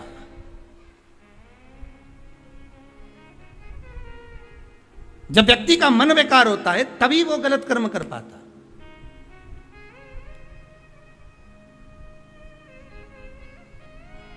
क्यों करा जाता है पूर्णिमा का व्रत? पूर्णिमा का व्रत करने का कारण क्या है बताइए? आप इतने सालों से कर रही हो, कई माताएं कर रही होंगी पूर्णिमा का व्रत। एक समय फलाहार करती हैं, एक समय भोजन करती हैं। भोजन में खीर का होना जरूरी होता है पूर्णिमा के व्रत में। दूध की सामग्री होना जरूरी होती है पूर्णिमा के व्रत में। 12 महीने की पूर्णिमा करो मना नहीं है। और पूर्णिमा उठाने का भी समय होता है चैत्री। चैत्र के महीने की जो पूर्णिमा होती है, चैत्री पूर्णिमा पहली पूर्णिमा मानी जाती है, इसलिए चैत्री पूर्णिमा को सिद्ध पूर्णिमा कहते हैं, कार्य सिद्धात्री पूर्णिमा कहते हैं, सिद्ध करने वाले। मनोरथी पूर्णिमा कहते हैं।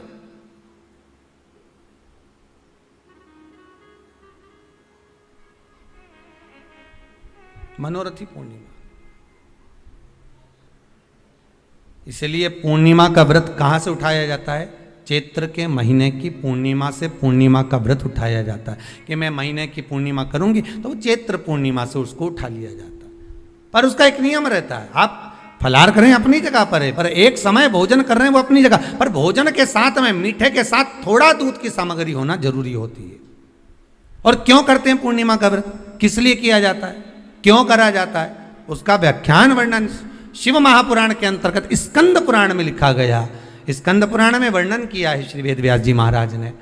कहा ये पूर्णिमा का व्रत इसलिए किया जाता है कि व्यक्ति का जब मन गलत भ्रम में जाने लगता है, मन जब गलत जगह पर जाने लगता है, तो ये मन को गलत जगह पर ले जाने वाला कौन होता है? तो कहा ये चंद्र होता है। व्यक्ति की राशि के अंतर्गत, व्यक्ति की पत्रिका के अंतर्गत, व्यक्ति की ग्रह दशा के अंतर्गत जब चंद्र बेकार चलता है तो व्यक्ति अच्छा करते करते भी बेकार करने लग जाता है।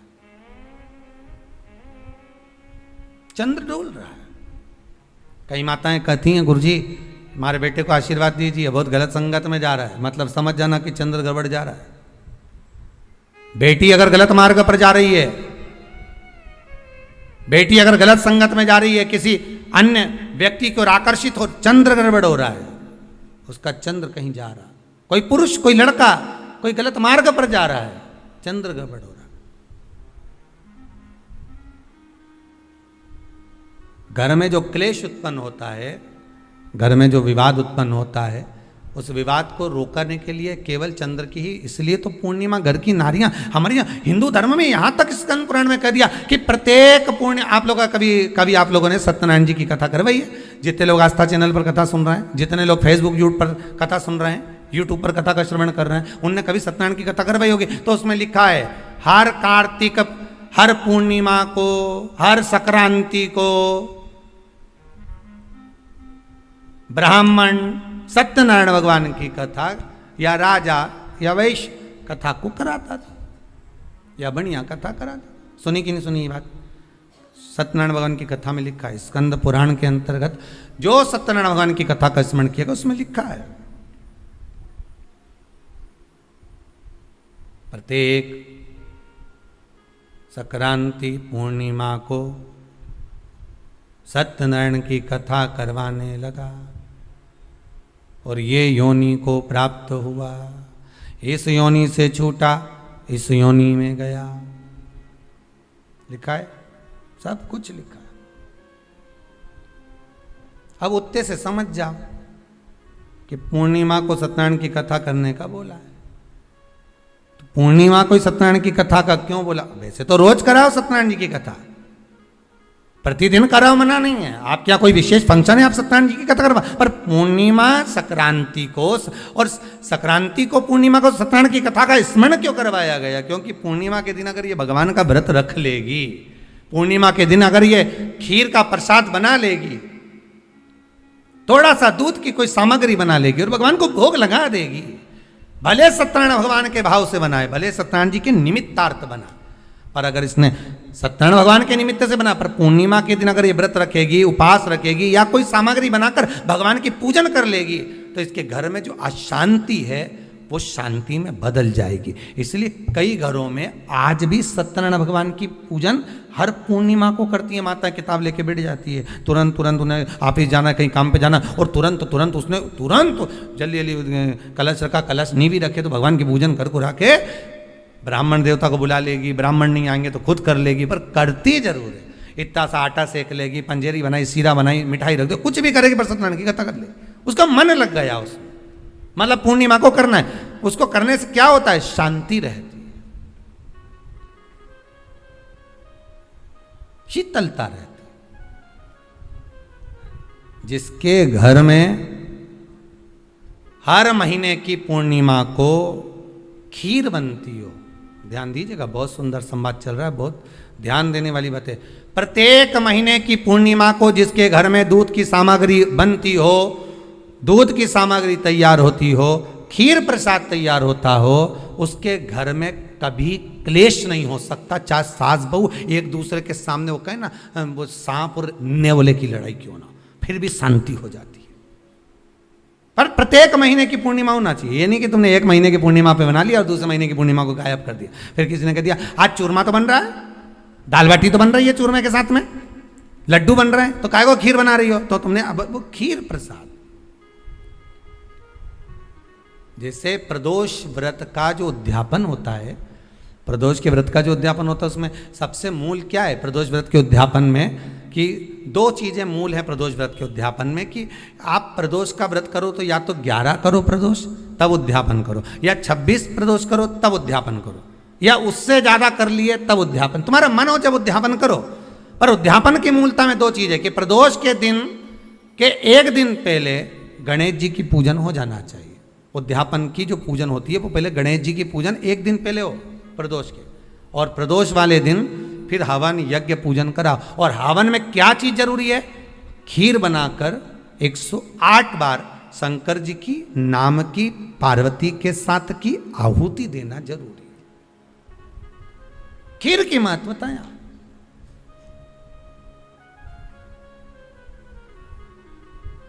चलो और सहज भाषा में समझिए, और सरल भाषा। जिस समय पर भगवान औघड़दानी मेरा त्रिकालदर्शी मेरा कैलाशी शंभू का आवाहन चंद्रदेव ने करा, कब? जब ससुर ने श्राप दे दिया कि काया का रोग होगा, काया छिन्न होने लगी, टपक टपक कर गिरने लगी, काया नीचे गिर रही, चंद्र रोने लगे, आंखों से अश्रु बह रहा है, आंखों से आंसू बह रहा, किसके पास जाऊं मैं? तब देवऋषि नारद का स्मरण किया। देवऋषि नारद, नारायण श्रीमन नारायण, नारायण श्रीमन नारायण। देवऋषि नारद का स्मरण कर, नारायण श्रीमन नारायण, नारायण श्रीमन नारायण, नारायण श्रीमन नारायण, नारायण श्रीमन नारायण। भाव से गाइए, प्रेम से, आनंद से।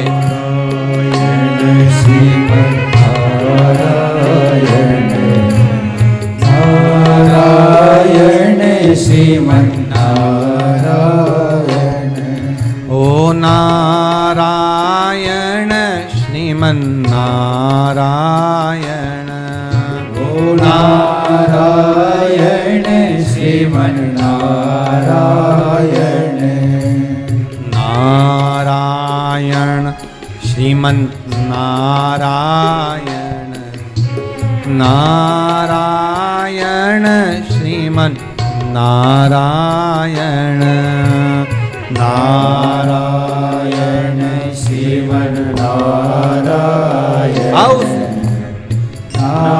नारायण श्रीमन नारायण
लक्ष्मी नारायण सत्यनारायण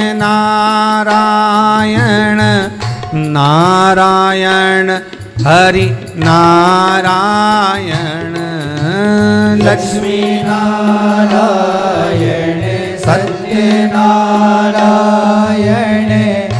नारायण श्रीमन नारायण ओ लक्ष्मी नारायण सत्यनारायण नारायण हरि नारायण लक्ष्मी नारायण सत्यनारायण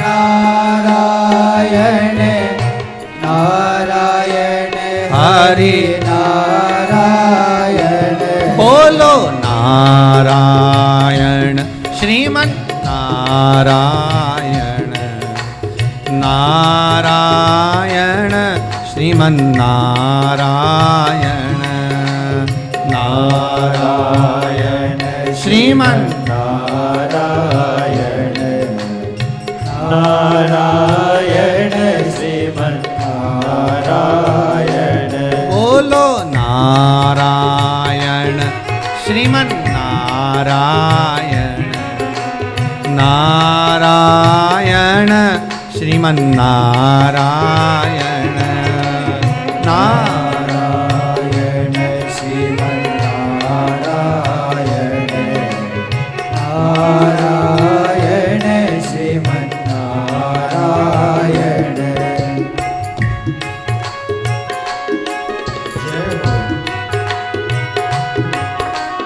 हर बोल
बद्री नारायण हरि नारायण नारायण बोलो नारायण बद्री नारायण हरि नारायण नारायण बोलो नारायण हे बद्री नारायण हरि नारायण नारायण बोलो नारायण बद्री नारायण हरि नारायण नारायण बोलो नारायण बोलो नारायण श्रीमन नारायण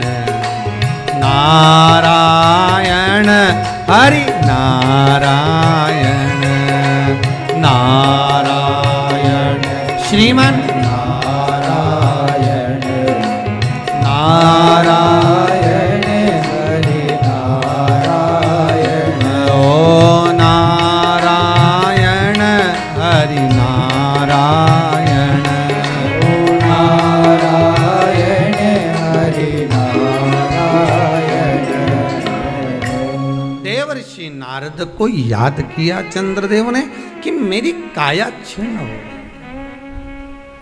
नारद जी आए, आकर उपदेश दिया देवऋषि नारद ने, क्यों ना आप शिव की आराधना कर लो।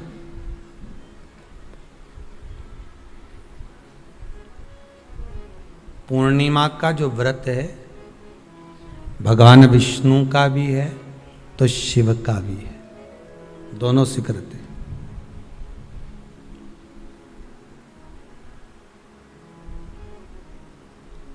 दोनों स्वीकृत है। जिसका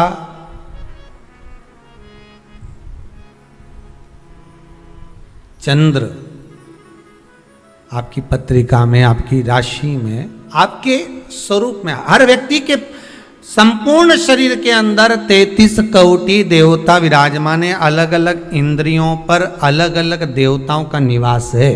कभी मौका मिले तो अच्छे से उसको समझना। पूरे शरीर में अलग अलग इंद्रिय पर अलग अलग देवता। जिस व्यक्ति को रात्रि में, जैसे ही रात हो या दिन हो, भोजन करने के 15 मिनट के बाद ही नींद की झपकी आ जाए, समझ लेना चंद्र कमजोर पड़ गया, चंद्र गड़बड़ हो गया।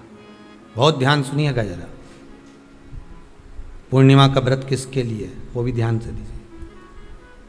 शायद आपने कभी सुना ना सुना, पर अच्छे से सुन लोगे ना, ये व्रत कथा बार बार नहीं मिलने वाली। फिर इसके बाद तो तुम भले वो फिर फेसबुक यूट्यूब पर बाद में निकाल के भले सुनते रहना, पर सुन लो पूर्णिमा के व्रत का महत्व पूरा। एक, भोजन के बाद जब नशे जैसा माहौल हो जाए, आपको बिल्कुल कोई छेड़े ही नहीं, सोई नींद आए, जब लग जाए कि अब तो 2 क्षण सोना ही पड़ेगा, नेत्र कितना ही जगाओ तो भी नहीं माने, फिर तो बिन पिए नशा हो जाता है, जो बोले भोले गाता। तो ये जब ये चंद्र अपना प्रभाव दिखाता है तो भोजन के बाद आपको डुबा देता है। ठीक है,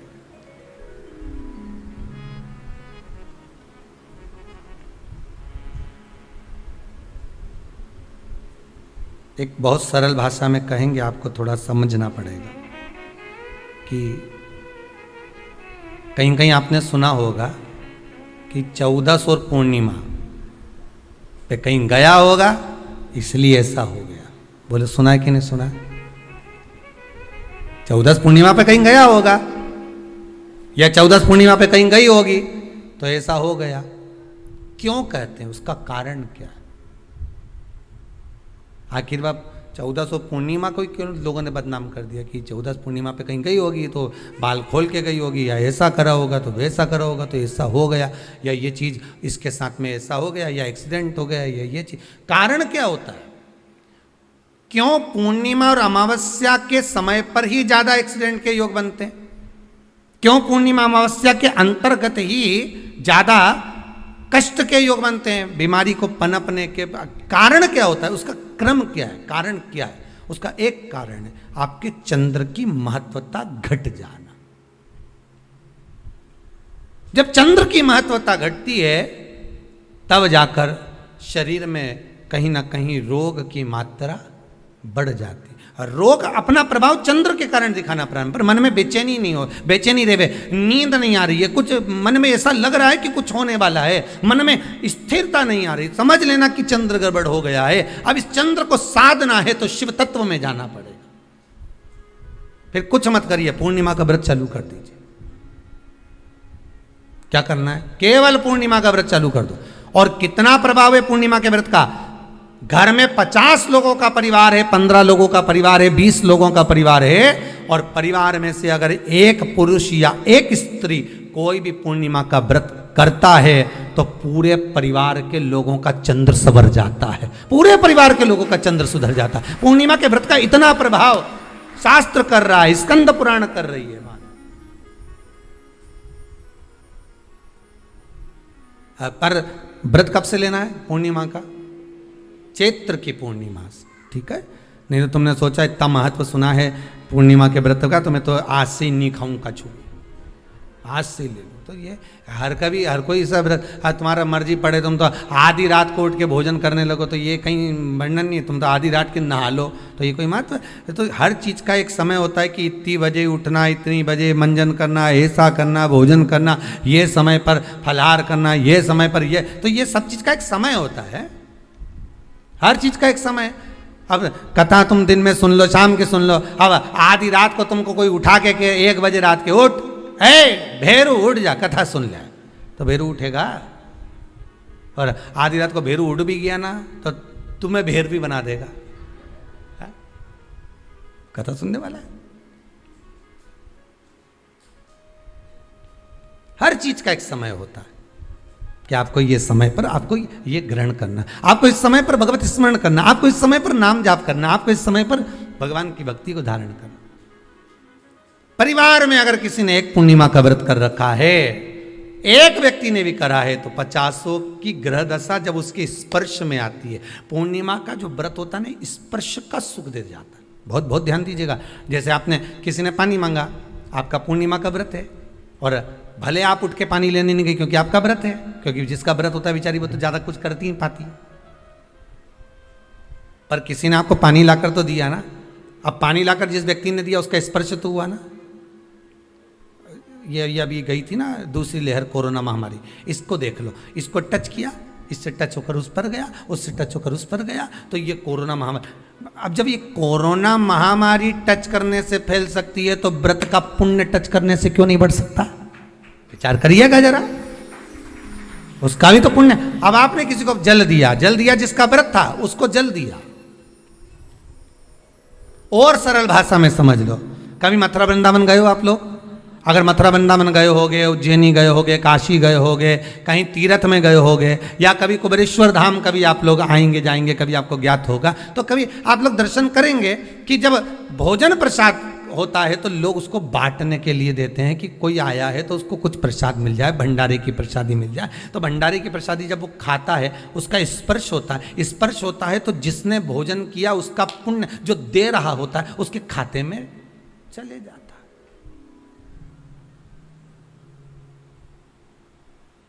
उसके खाते में गया।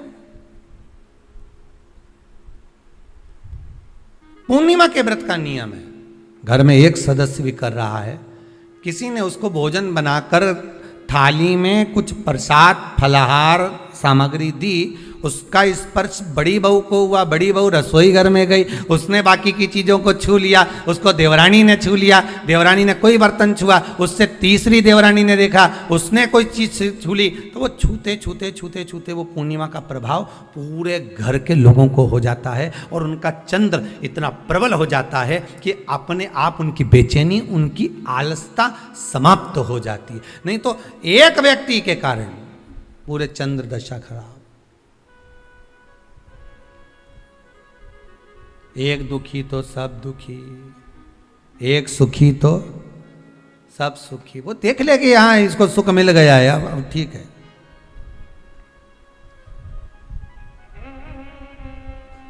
जब बेचैनी लगे, 14 और पूर्णिमा आए और आपको लगे बेचैनी बहुत ज़्यादा है, मेरे को थोड़ा बेचैनी, ना जाने क्यों ऐसा होता है कि 14 पूर्णिमा आई और मेरे को बेचैनी, तो समझ लेना कि चंद्र गड़बड़ है। फिर क्या करना है, एक व्रत घर का कोई भी सदस्य पूर्णिमा का प्रारंभ कर दे। ज़्यादा नहीं करो तो थोड़ी करो, पर करो, व्रत करना।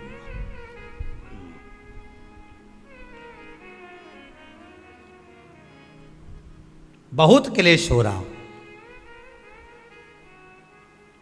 बहुत क्लेश हो रहा हो, तो पूर्णिमा के दिन खीर का भोजन, प्रत्येक महीने में एक बार ऐसा नियम बना लो, अपने दीवार पे लिख लो कि पूर्णिमा है और पूर्णिमा के दिन घर में खीर बनना ही है।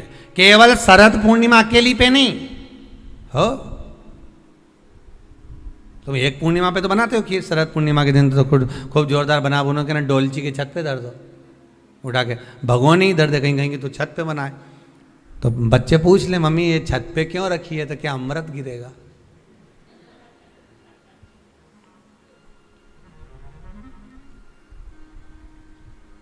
अब बोलो जम के जरा, क्या गिरेगा, अमृत गिरेगा। अच्छा, अब शिव महापुराण की कथा स्कंद पुराण तो कहती है, पूर्णिमा के महत्व को जो दर्शाया जाता है कि शरद पूर्णिमा के दिन चंद्र में से अमृत तत्व गिरता है, गिरता है, पर कब गिरता है, अरे जम के तो बोलो, जब उस खीर का ढक्कन हटा हुआ, केवल खीर का नहीं अपना भी ढक्कन हटाओ, तभी तो अमृत गिरेगा।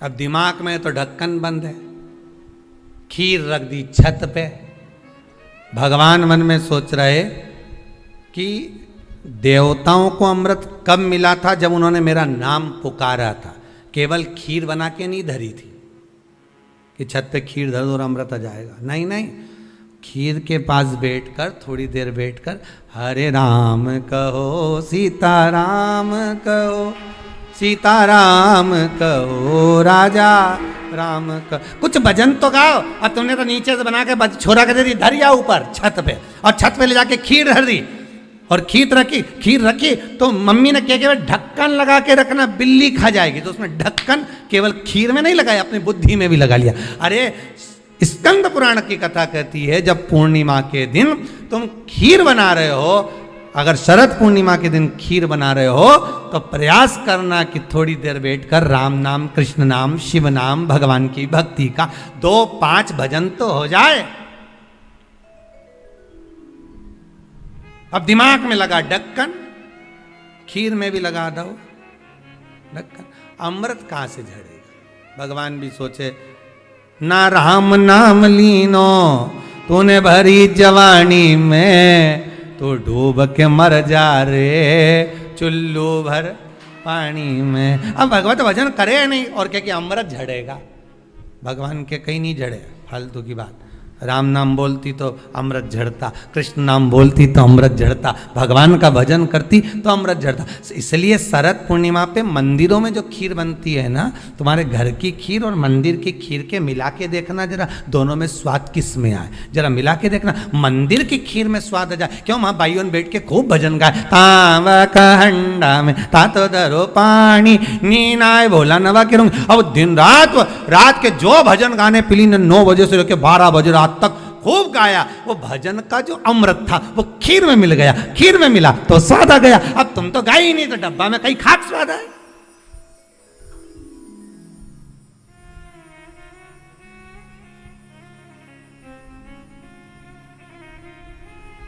अब रात्रि को छोरा से क्या, जा खीर उठाना नीचे, जो खीर लेके आया ने खा के देखी तो ये खीर तो फटी गई, अब खीर ही फट गई। छोरा से 2 धर के दिया, कर तो ढाक के नहीं आया था, नहीं ढाक के आया, तो इसमें तो मैंने वो चिरौंजी डाली थी, दाग चिरौंजी, पर ये बिजली का कीड़ा होने का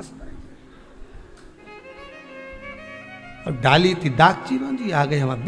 उस समय पे बिजली का कीड़ा बहुत चले, शरद पूर्णिमा के टाइम पे काला वाला। और एक ही आ जाए नहीं तो पूरा इलायची का स्वाद दे जाए। अब डाली थी दाग की आ गया वह कीड़ा बिजली राम। अब छोरा को कूट रही, अब उसको कूटने से क्या हो? ये तो उसी में का हाल नहीं हो गया। एक बच्चा घर आ गया दौड़ के, माता जी ने पूछा क्यों तू वापिस घर क्यों आ गया? स्कूल नहीं जा सकता था? स्कूल में बैठने का कहा था ना तेरे को, क्लास में बैठने का कहा था तेरे को, तो घर में क्या कर रहा है कि नहीं जाना मेरे को स्कूल? तो क्यों नहीं जाना? नहीं जाऊंगा नहीं जाऊंगा। तो छोरा से तू जाए क्यों नहीं? नहीं जाऊंगा, नहीं बोल दे नहीं जाना बस। अरे तो हुआ क्या ये तो बता कि मार साहब है नहीं, हमारा टीचर, हमारा गुरुजी माँ साहब, उनने बोर्ड पे लिखा महाभारत और हमसे पूछे किसने लिखी, तो हमने कह दिया तुम नहीं लिखी। तो उन्होंने हमको खूब मारा, तो अब स्कूल नहीं जाऊंगा। जब मार साहब खुद लिख रिया है, इतना बच्चा के सामने लिखा, बोर्ड पे लिखा महाभारत, और हमसे पूछा किसने लिखी महाभारत, तो हमने कह दिया तुम नहीं लिखी।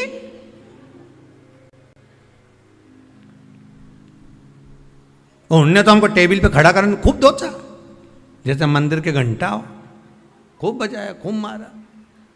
इसलिए अब नहीं जाऊंगा स्कूल। इतने में माँ ने हाथ पैर जोड़े, वो महाभारत किसने लिखी थी ये पूछा था, तो हम वही तो बोल रहे हैं माँ साहब ने लिखी थी।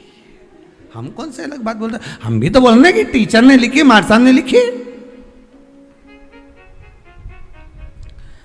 तू नहीं सुधरेगा कभी जिंदगी में। हम तुमसे इतना सा पूछ रहे हैं, महाभारत किसने लिखी? माँ साहब ने लिखी, टीचर ने लिखी।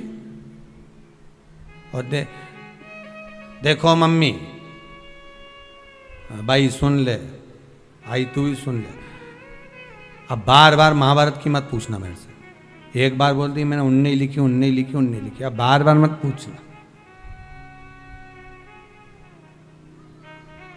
पिताजी आ गए दुकान से, खेत से, क्यों रे छोरा आज तू स्कूल नहीं गया? गया था। तो फिर बस सन ने खूब मारे तुम भग आया। क्यों भग के आया? ऐसा क्या कर दिया तूने? तो मार साहब खुद लिखे, बोर्ड पे लिख दी महाभारत, और मुझसे पूछ रहे महाभारत किसने लिखी। मैंने भी कह दी तुम नहीं लिखी।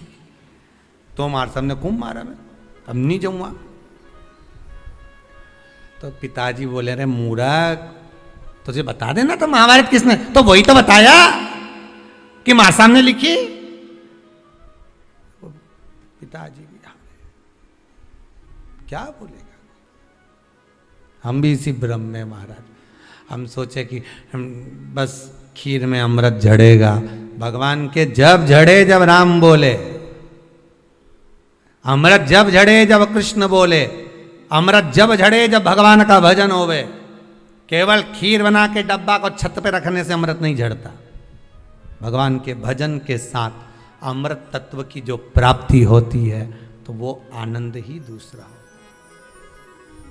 किसी ने भजन में गाया है, आपने सुना होगा, अमृत है हरि नाम प्रभु का, अमृत है हरि नाम प्रभु का, इसे छोड़ विष पीना क्या, हरि नाम नहीं तो जीना क्या, प्रभु नाम नहीं तो जीना क्या। ये अमृत तत्व भगवान की भक्ति का होना चाहिए।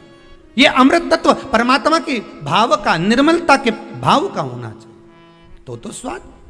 मेरा निवेदन है, अगर तुम्हारे घर में अशांति ज्यादा होती है, क्लेश बड़ा ज्यादा होता है, आप पूर्णिमा का व्रत करें ना करें, पर पूर्णिमा को खीर प्रसाद घर में अवश्य बना।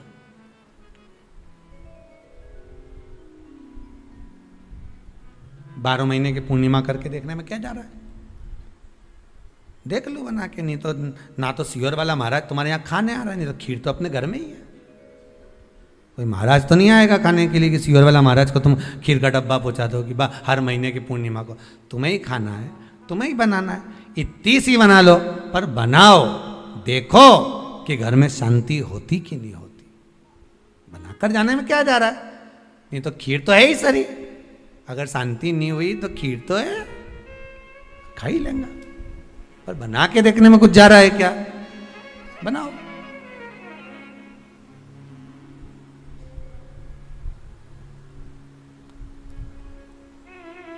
उसकी महत्वता को जानना है। ये जो हवन में, यज्ञ में खीर की जो आहुतियां छूटती हैं, ये इसका महत्व बहुत है महाराज। आप समझें ना समझें वो आपकी जगह पर आपके यहां जब विद्वान ब्राह्मण, कोई विद्वान ब्राह्मण आपके यहां जब यज्ञ कराने आए, हवन कराने आए, वास्तु पूजन कराने आए, जब माता रानी का हवन किसी भी रूप का यज्ञ कराने के लिए आए और वो खीर की आहुतियां जब छुड़वाए, तो आप पूछना कि खीर की आहुति का फल कितना, प्रताप फल कितना। पूरे यज्ञ में वो खीर की आहुतियां लक्ष्मी के लिए जो दी जाती है, वो लक्ष्मी की वृद्धि कर देती।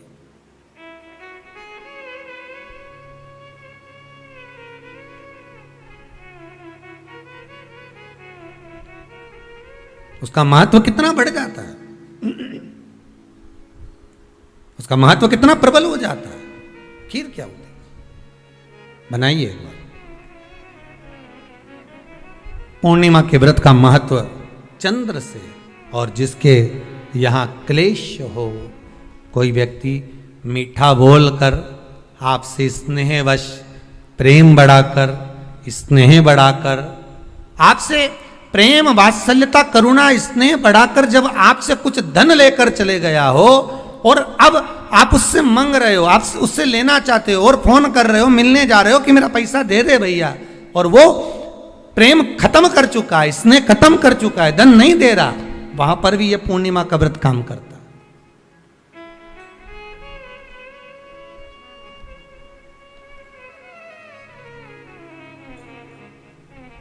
वहां पर भी पूर्णिमा का व्रत काम करता है। कहा व्रत करने वाला व्यक्ति जो पूर्णिमा का व्रत करता है, चावल का, अक्षत का, श्वेत वस्त्र में, सफेद कपड़े में अक्षत रखकर, जो जिससे धन लेना है प्रेम वश लेकर गया है, स्नेह वश लेकर गया है और नहीं दे रहा है, उसका स्मरण कर कर ब्राह्मण देव को दे देने पर भी महाराज चंद्र की दशा सुधर कर लक्ष्मी का भाव वापिस प्राप्त हो जाता, पुनः वापिस। चंद्र से शिव भी जुड़े हैं, चंद्र से नारायण भी जुड़े हुए हैं। महाराज देवऋषि नारद का आगमन हुआ, नारद जी ने पूछा क्या बात है चंद्र, तुमने मुझे याद क्यों किया, कारण क्या है वो तो बताओ। चंद्र का कहना है मेरी काया का रोग हो गया, मेरी काया गिर रही है नीचे, टपक टपक कर गिर रही है, मेरी काया का रोग है, मुझे क्या करा जाए। तो कहा एक काम करो, देवऋषि नारद बोले शंकर का स्मरण करो।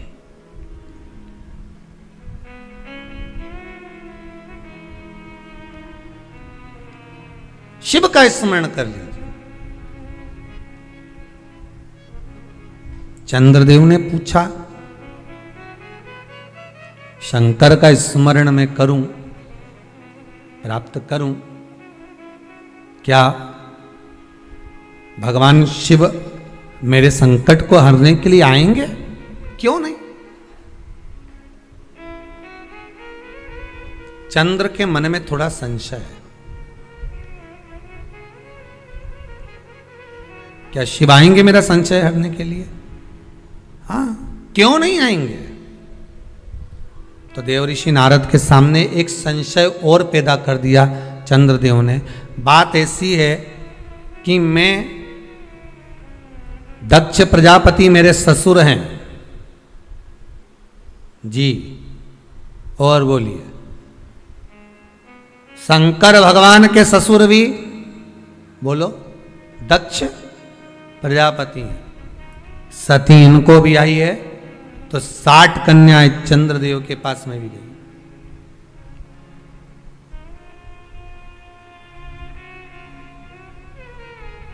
उसमें रोहिणी से अधिक प्रेम है उनको, अधिक। ये मेरे साधु भाई हैं, ये मेरे रिश्तेदार हैं,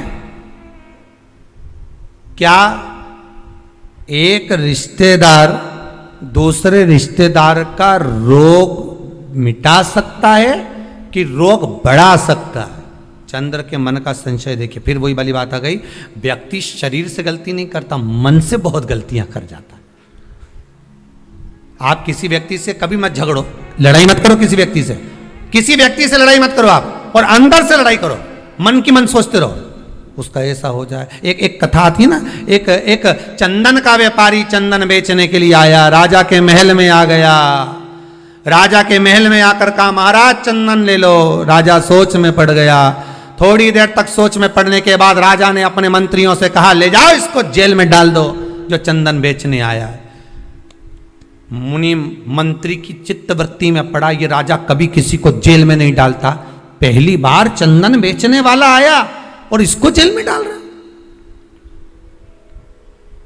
आखिर ये चंदन बेचने वाले ने गलती क्या करी है? राजा ने दूतों को बुलाया, ले जाओ इसको पकड़ के जेल में डालो। उसको जेल में ले जाकर पटक दिया।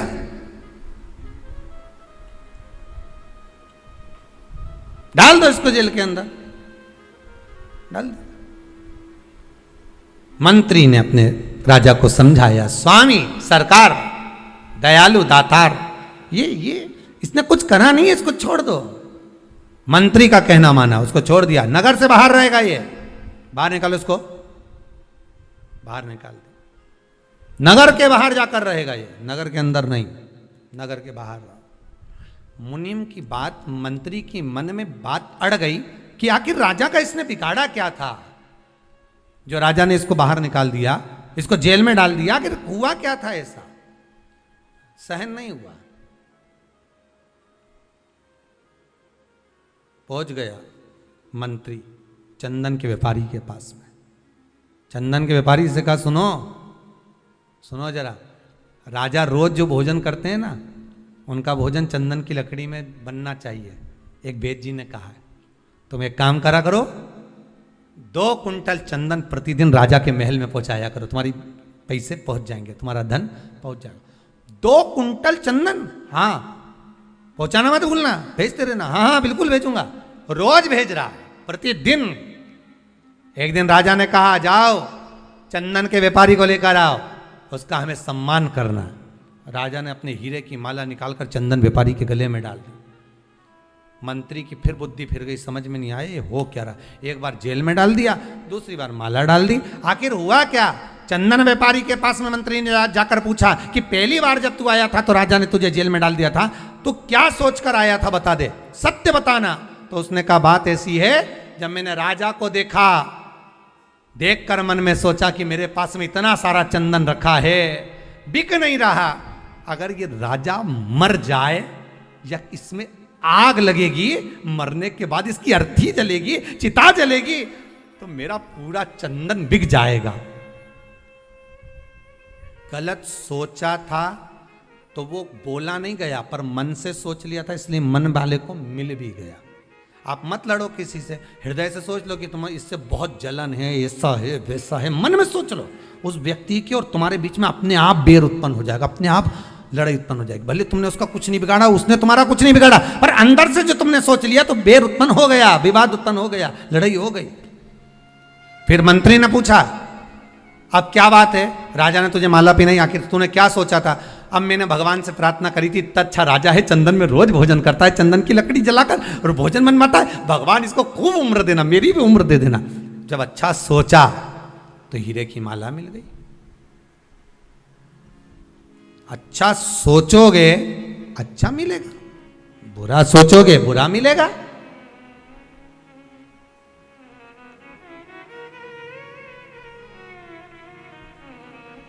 दुनिया के लोग सोचें कि अपशब्द कहने के बाद, किसी को ताना देने के बाद, किसी को गाली देने के बाद, किसी के लिए अपशब्द बोलने के बाद, किसी की निंदा करने के बाद, किसी के लिए कुछ कहने के बाद आप बच जाओगे। ना ना ना ना, वो मिलेगा प्राप्त नहीं।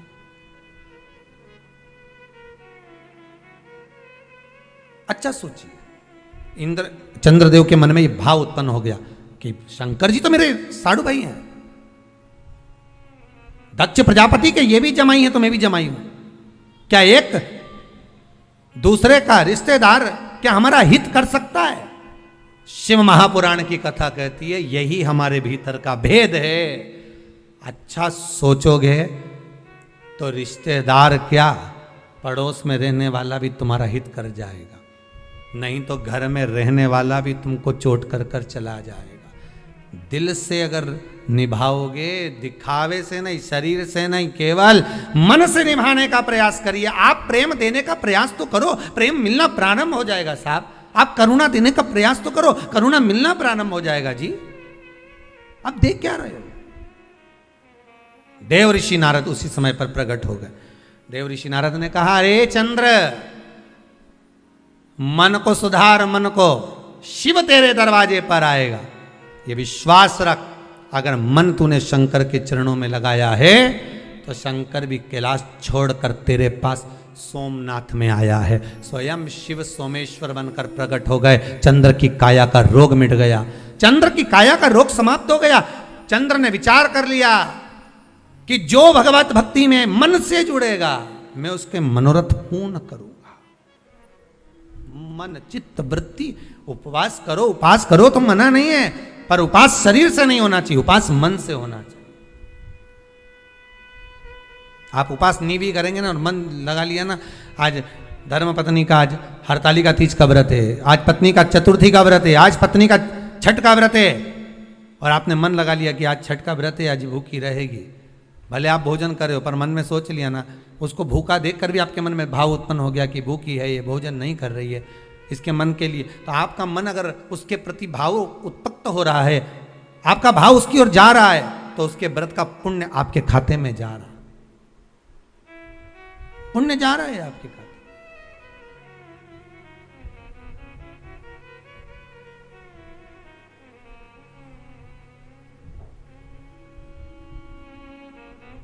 आप मन से जुड़िए। ये व्रत जो शिव महापुराण की कथा चल रही है, शंकर की कथा का जो अनुमोदन कर रहा है, उससे मन से जुड़ना है हमको। हमें जानना है कि व्रत की महत्वता कैसे प्रकट होगी, हमें व्रत कैसे लगेगा। पूर्णिमा का व्रत करो, पर चैत्र के पूर्णिमा से प्रारंभ करो।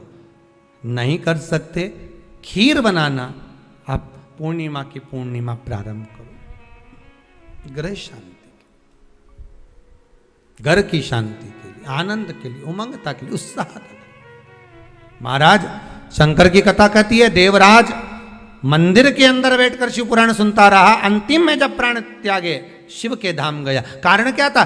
क्योंकि वो बेलपत्री के पेड़ के नीचे एक क्षण के लिए ये साधना चित्त से कर ली थी। क्या मैं जो अंदर कथा सुनकर आया हूं, हर हर महादेव लोगों ने कहा, वो क्या महादेव बोलने से महादेव आता है? क्यों नहीं आता? शिवाया ले गया। चंचुला देवी ने तप साधना करी थी, उस तप साधना का बल इतना था कि पति को भी प्रेत की योनि से मुक्त करवा दिया। कथा में ऐसा मन लगाया, ऐसा मन, शरीर नहीं मन लगाइए। इस कथा को सुनने के बाद आप जितनों को भी फोन कर कर बोलो, मैसेज डालो, कहो कि व्रत शिव महापुराण की कथा चल रही है, सुन लो। आज पूर्णिमा के व्रत का महत्व बताया है, कल प्रदोष के व्रत का महत्व